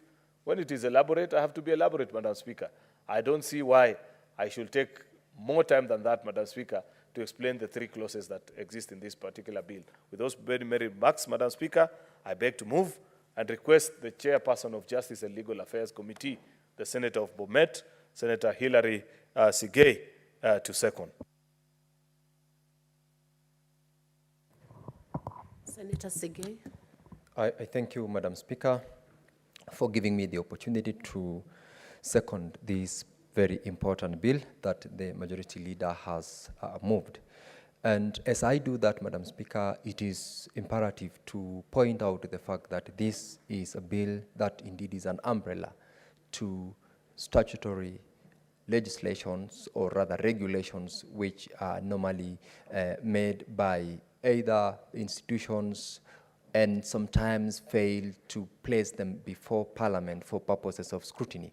And indeed, Madam Speaker, the amendments to the bill is aimed at very specific aspects of it. One is to have an opportunity for Parliament to scrutinize such instruments so that even as they are published for purposes of application by such state organs, state entities, or agencies, the aspect of protection of the public interest is fully taken care of by the Parliament, which is constitutionally mandated to protect the interest of the public, because parliamentary approval and parliamentary oversight over legislation is a constitutional edict. And the need to have these instruments scrutinized by Parliament is imperative, and that is the reason why such regulations, as provided for by the proposed amendments, are to be published by the House. And to be very specific, Madam Speaker, as I support this particular bill, Section Clause 2, that seeks to amend Section 11 of the Statutory Instruments Act, is indeed giving timelines within which instruments that have been, or rather such instruments that have been published by either agencies or government institutions are to be placed before Parliament, and Parliament is expected to publish them within a period of 7 days after the committee has resolved that it is indeed something that has been placed before the House. Why, Madam Speaker, is this timeline very critical? It is critical because previously, we have had statutory instruments which have been applied by various state agencies without the input of the relevant committee of Parliament, and by extension is devoid of the input of the public, because the committee of Parliament is deemed to be a representation of the people. The 7-day period which is given to Parliament to publish is also to make sure that there isn't unnecessary delay in publication and application of the statutory instruments, which, of course, by the time they are being published, are supposed to be utilized to ensure that services to the public is within the relevant regulations. And so the amendment, the proposed amendment under subclause 2.5 is long overdue, and I fully support. Secondly, the requirement that a statutory instrument that has ceased to be operational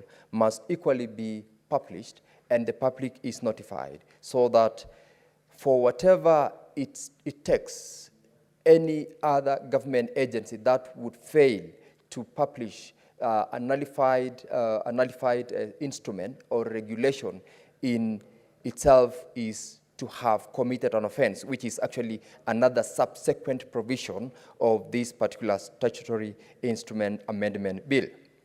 The proposed amendment under Clause 3 to Section 12 of the Principal Act, Madam Speaker, is very critical.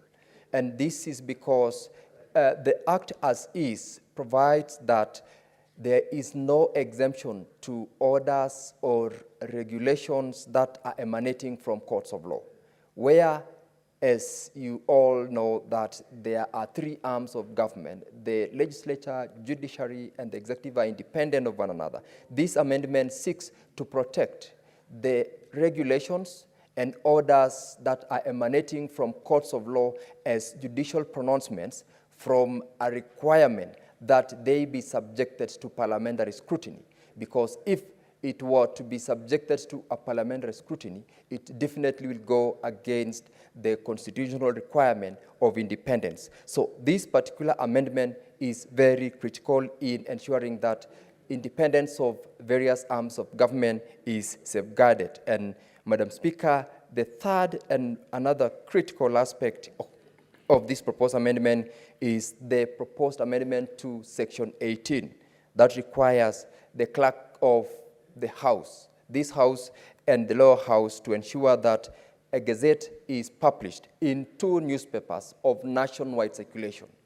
The reason why it is important, Madam Speaker, is because once a statutory instrument is published in 2 newspapers of national or wide circulation, it is deemed that the public is notified of such a regulation, and therefore one will not purport to allege that there is utilization of statutory instruments that has not been subjected to parliamentary scrutiny. And this publication also applies to those which have been revoked, because once they are revoked, a revocation must as well be published in the parliamentary website, and this is for purposes of notifying the public of the action that has been undertaken by Parliament. Lastly, Madam Speaker, the proposed amendment that is seeking to amend Section 24 of the Principal Act. This is in itself to ensure that for those people who are in authority, those people who've been donated the mandate to make statutory instruments. If and when they fail to do so, because this is what the Act says, it is providing for a penalty for inaction on the part of those who have been given authority to do it, and the penalties have been enhanced from Kenya shillings 20,000 to not less than 500,000, and also a period of 2 years in prison in the event that a person or an institution that has got authority has failed to do so. And the reason why this is done is to make sure that people or persons in authority do not, enhance the norm that we do know people have a tendency of accounting officers just failing to comply with the law, failing to do what the law requires of them to do because there is no punitive measure that will be felt by such persons for failing to comply with that particular law. And by enhancing this fine from 20,000 to 500,000, this will ensure that the penalty is so punitive that one is not ready to be subjected to such a penalty or even to be put in prison for a period of 2 years for their inability to act as required by the law. And so, Madam Speaker, I fully support this particular bill and ask the members of this House to support the passage in order to make sure that whatever statutory instruments which institutions or government agencies do utilize for purposes of service to the public have the scrutiny that is required by law in Parliament and are also fully implemented as per the law. Madam Speaker, I support. Thank you, Senator Sige. Honourable Senators, I propose the question that the Statutory Instruments Amendment Bill, National Assembly Bills number 2 of 2023, be now read a second time, and I open the floor for contributions from the senators. Senator Danson Mungatana.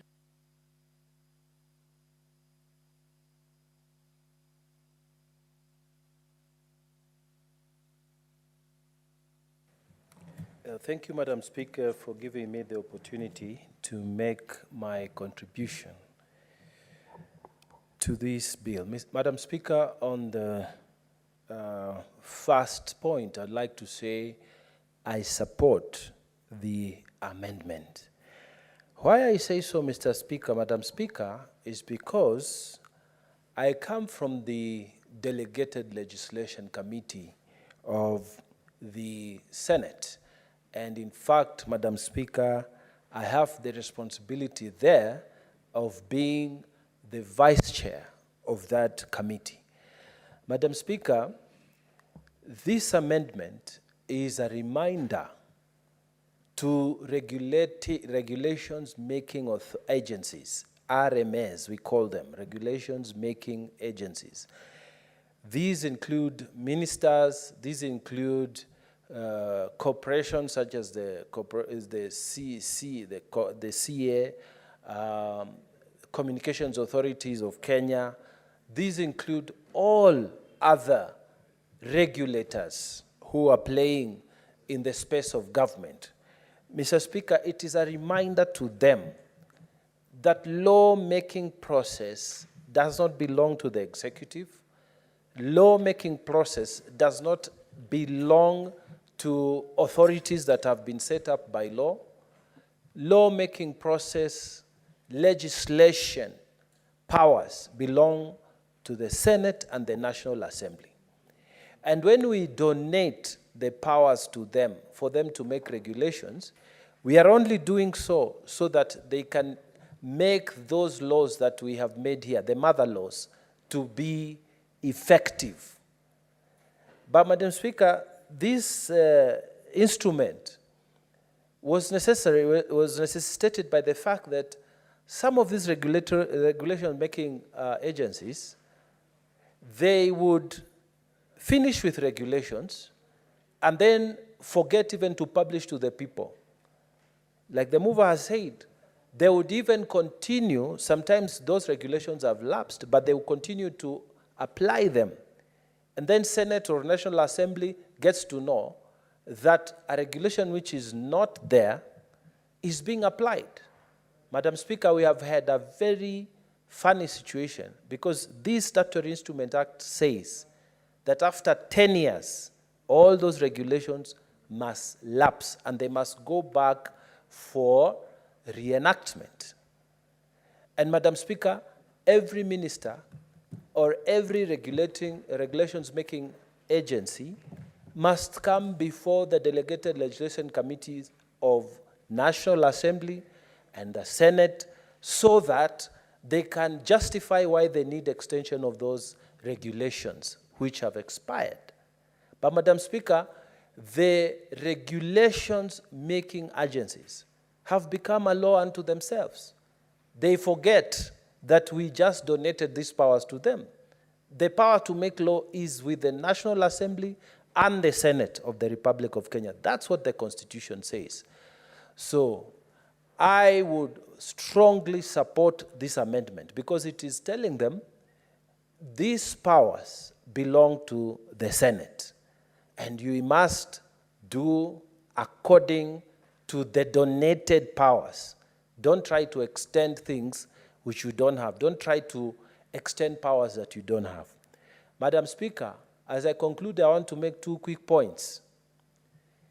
Number one, Madam Speaker, regulations making agencies, these are the ministers and the statutory bodies that exist there. We want to encourage them that before you make regulations, before you go publishing, because I know you are listening to me wherever you are, please come before the delegated, Senate delegated committee or the National Assembly delegated committee. You can go to one and then come to the other. Why we say so, Madam Speaker, is because, again, that power is not yours. That power is given to you. Those regulations are donated powers from the Senate and the National Assembly.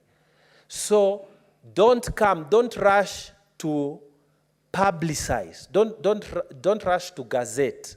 Come for pre-publication consultation so that if there is a problem, we will tell you what you're trying to publish is in conflict with the Mother Act, is in conflict with the Constitution.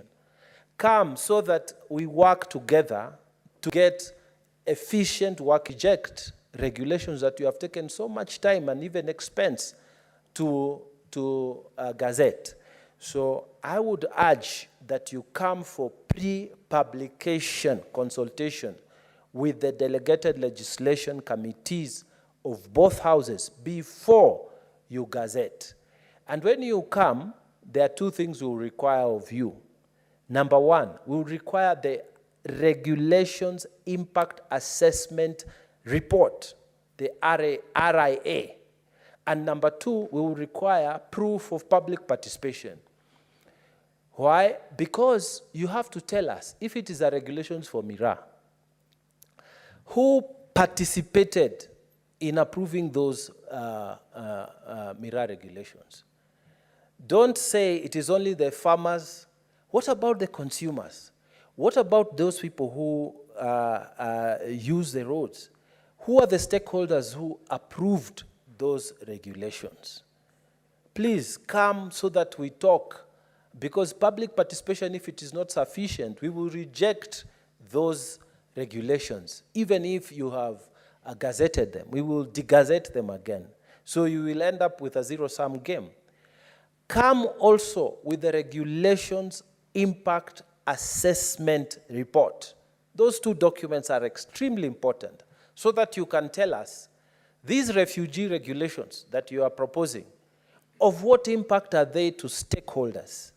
We would urge very much all regulations making authorities, please come for pre-publication scrutiny so that we can discuss with you, correct you, and then when you are exercising the donated power from the Senate, from the National Assembly, it can be done in accordance with the law, not to be done the way it has been done in the past, and then we have problems. So, Madam Speaker, I just wanted to use this opportunity to also talk to the people who are in the executive in various positions who make regulations so that they can remember that this law is reminding them that they are operating on donated power. It is not their power. Their power is just to execute what the National Assembly and the Senate have passed. And please, when you're doing these regulations, do them in such a manner that you are in consultation.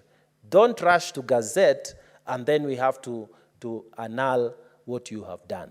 Madam Speaker, with those very many remarks, I beg to support this bill at this stage. Thank you, Madam Speaker. Thank you, Senator Monkatana. Those were the senators who wish to contribute to this motion. I now want to invite the majority leader to respond.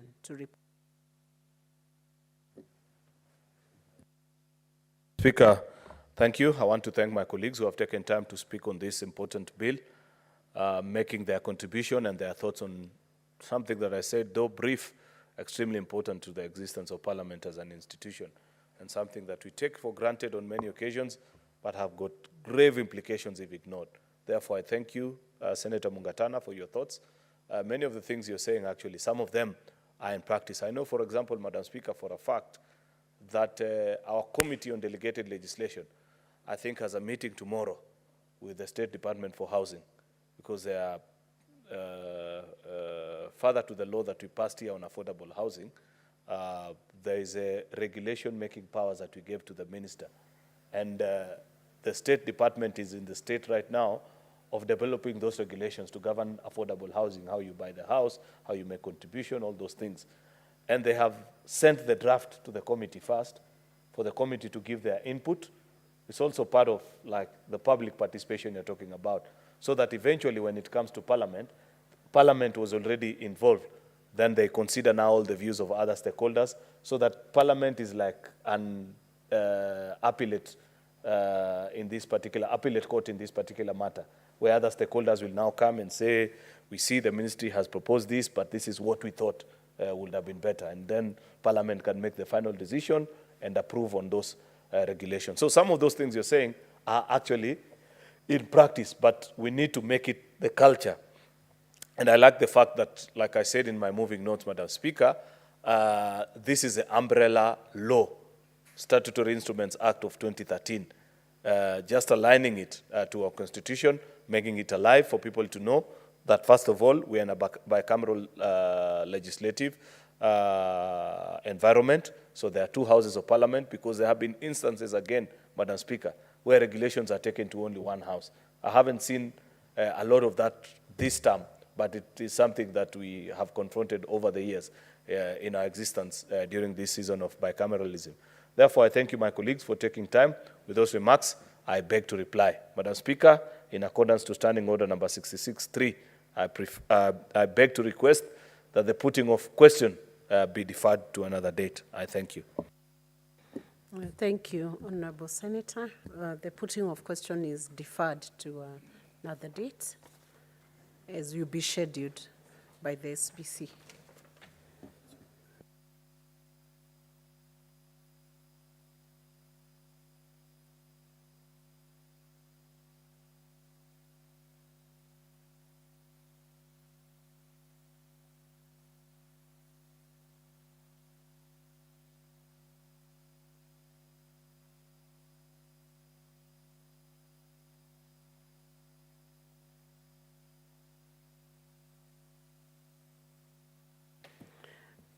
I will further direct that the order paper be rearranged so that we call out order number 18, Clerk.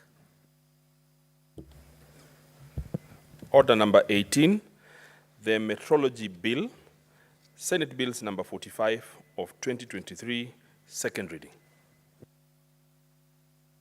Majority Leader, please. Thank you, Madam Speaker. Madam Speaker, I beg to move that the Metrology Bill, Senate Bill number 45 of 2023, be now read a second time. Madam Speaker, the Metrology Bill was published in the Kenya Gazette Supplement number 172 of 2023. The principal object of this bill, Madam Speaker, is to put in place legislative framework to regulate meteorology services in Kenya and to coordinate and monitor meteorological services. The bill proposes to establish the Kenya Meteorological Services Authority, which shall be responsible for the provision, regulation, coordination, and management of meteorology services. Why is that important, Madam Speaker? It is because we live in a data-driven society. Before Kenyans make any decision nowadays, they prefer to ask, what does science say about this? What is the legitimate information? Which is the single source of truth? Madam Speaker, you know that nowadays, because of technology, there are many places through which Kenyans can get information and meteorological services. Some are accurate, some are not accurate. Yet, Madam Speaker, some of the decisions that our citizens take based on the information they received have got far-reaching implications.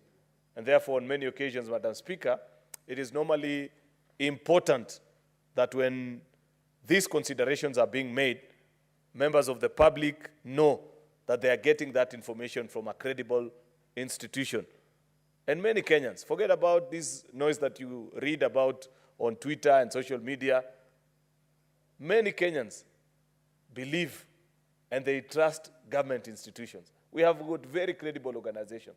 You see here in the Speaker's Gallery every afternoon, people visiting this country from Zambia, from Malawi, from I don't know which country. So many African countries, they come to benchmark on Kenyan institutions. Because you know, this has been a stable democracy for over 60 years. And our institutions have, there's a journey that they have traveled. And many occasions, many countries actually benchmark both on the continent, on Africa, and sometimes I have met CEOs and heads of parastatals who tell me that they were actually in the company of delegations from as far as southeast of Asia and some European countries who are here in the country, Madam Speaker, benchmarking on how certain institutions work in our country. So don't be fooled, Madam Speaker, by the noise that you read on social media many times about our country and the things that are not working. I can tell you that there are very credible government institutions which are reliable, which many Kenyans go to for information.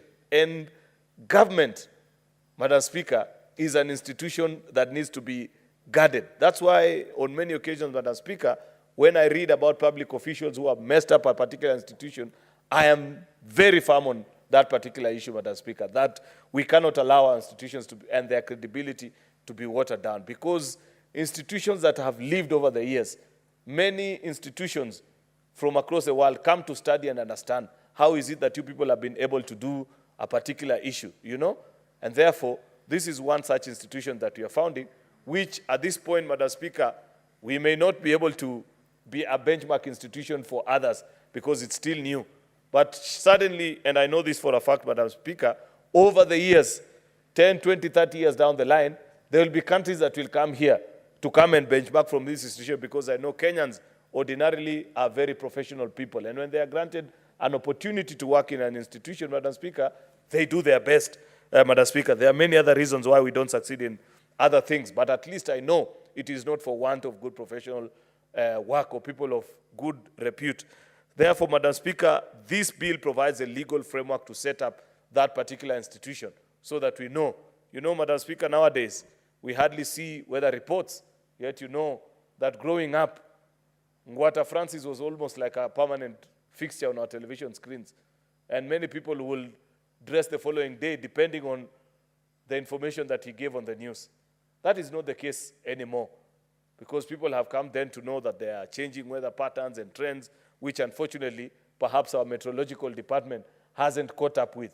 But this legislative framework that is being proposed help us to set up an institution that is modern, that is need-specific, Madam Speaker, and fit for purpose to address that particular issue. Severe weather change and events in Kenya, Madam Speaker, including the just concluded prolonged drought and now the ongoing heavy rain season. You have seen how sinusoidal our weather patterns have become. You come from a high of a drought to another peak, Madam Speaker, of heavy rains, and all those in a season that is completely unpredictable, Madam Speaker, and they have significant impact on our country's population, economy, and the environment.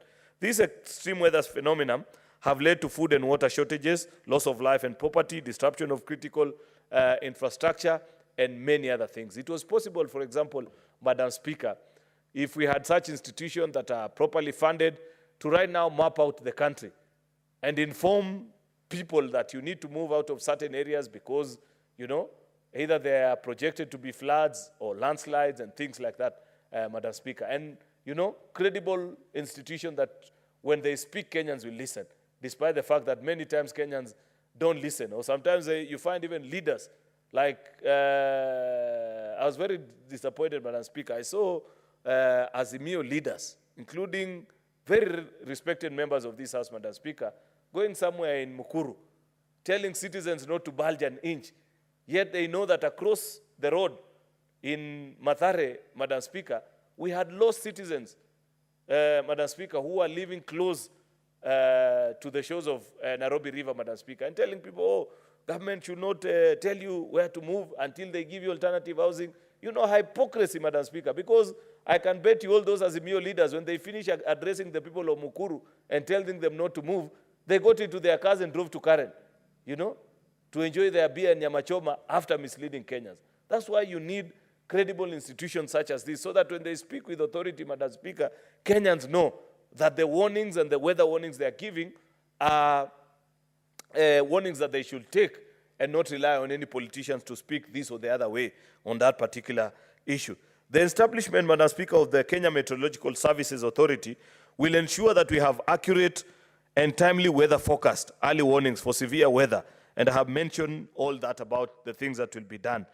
Specifically, just to quickly run through the various, because there is nothing really deep or further detailed about the bill other than the usual provisions of an act of parliament when you're setting up a new institution. And therefore, I'd quickly run over the various parts. But more importantly, Madam Speaker, is that part 1 or clause 1 to clause 4 of the bill, it provides for those provisions on outlines the purpose and objective for which I have properly enumerated, and helps Kenya actually be part of the global community. We are members of the global society, Madam Speaker, and there are certain global commitments that we have made as a country, which the passage of this bill helps us to fulfill, like the Convention of the World Meteorological Organization and the International Civil Aviation Organization, Madam Speaker, where we have signed up as a responsible country. Madam Speaker, we need to do this so that we give even weather warnings and such information. Clause 5 to clause 8 of the bill establishes this authority and provides for its function, the powers, the clauses, the functions of the authority, which is to maintain surface, upper air, marine meteorological observation networks, establishment and maintenance of integrated information system for exchange of this data, Madam Speaker, across the globe. It helps also issues such as forecasting, product dissemination, and provision of aeronautical meteorological services for safety, Madam Speaker, because we are part of the international global community. There are many planes right now as we speak here, Madam Speaker, that are overflying our airspace. They rely on this data. That's why this institution is important, Madam Speaker, on what are the projected weather patterns for the next few days. As the pilots sit to plan their trips and so on and so forth, they can get more credible information, Madam Speaker. Therefore, then clause part 3 of the bill, which is clause 9 to 28, Madam Speaker, it provides for the management of the authority, who are the board of directors, who are the representatives, their qualifications for who's the chairperson of this board, and it needs to be somebody who's well-educated in these matters, Madam Speaker. The chairperson will be appointed by the president, and that particular person, the qualifications they need to meet, which is at least 10 years experience in the relevant field, and they hold a degree that is recognized in the Republic of Kenya and does not hold a position that are likely to place that person in an environment of conflict of interest, and so on and so forth. Clause part 4 of the bill, Madam Speaker, provides for the establishment of the training institute and research. Research is important, Madam Speaker. It is what informs us where the world is headed. It is possible to build a credible research institution that other countries, these countries that keep on coming to Kenya to learn, will come and benchmark and know that Kenya is a standard bearer. We have a responsibility, being one of the most progressive nations on the continent, Madam Speaker, to come up with world-class institutions where the rest of the continent can take leave from and learn on global practices and so on and so forth. That's why we are setting up that research institution, because it is important, Madam Speaker, for us to develop the next group or school of professionals, Madam Speaker, who will serve in this particular institution. That's why Clause 29 exists. Clause 30, Madam Speaker, it provides for the financial provisions, how to report, audit procedures, all these things that we know, issues of liability, and so on and so forth. Part 6 of the bill, Madam Speaker, which is Clause 41 to 47, provides the provisions relating to offenses and penalties. You know, what you're supposed to do, what is a mistake. Many times when I move such bills, Madam Speaker, you know, we have a very interesting media in this country. Their obsession with mundane issues is legendary, Madam Speaker. You'll find that in an entire bill of all the things that I've said, they'll focus on the fine and somebody will run with a screaming headline that you'll now be charged 1 million shillings for wrongly predicting the weather, according to a bill moved by the Senate Majority Leader. You can't put that past our media. But anyway, we have come to love and live with them as they are. It provides for the penalties, Madam Speaker, because it's an offense to mislead the people of Kenya. Part 8, Madam Speaker, contains transitional provisions, what happens to the meteorological department, to the authority, and all those things, the saving powers of the institution, and so on and so forth. Therefore, Madam Speaker, with those very many remarks, I beg to move and request the Senator for Tana River, Senator Danson Buya Mungatana, to second. Thank you, Majority Leader. Senator Mungatana, please. Thank you, Madam Speaker. I raise to second this very important bill that is before the Senate today. Madam Speaker, recently, the President addressed this nation on Cyclone Hidaya that was hitting us at the coast. And Madam Speaker, we were all very worried. In fact, all efforts were put to make sure our beloved pastime at the beach was stopped.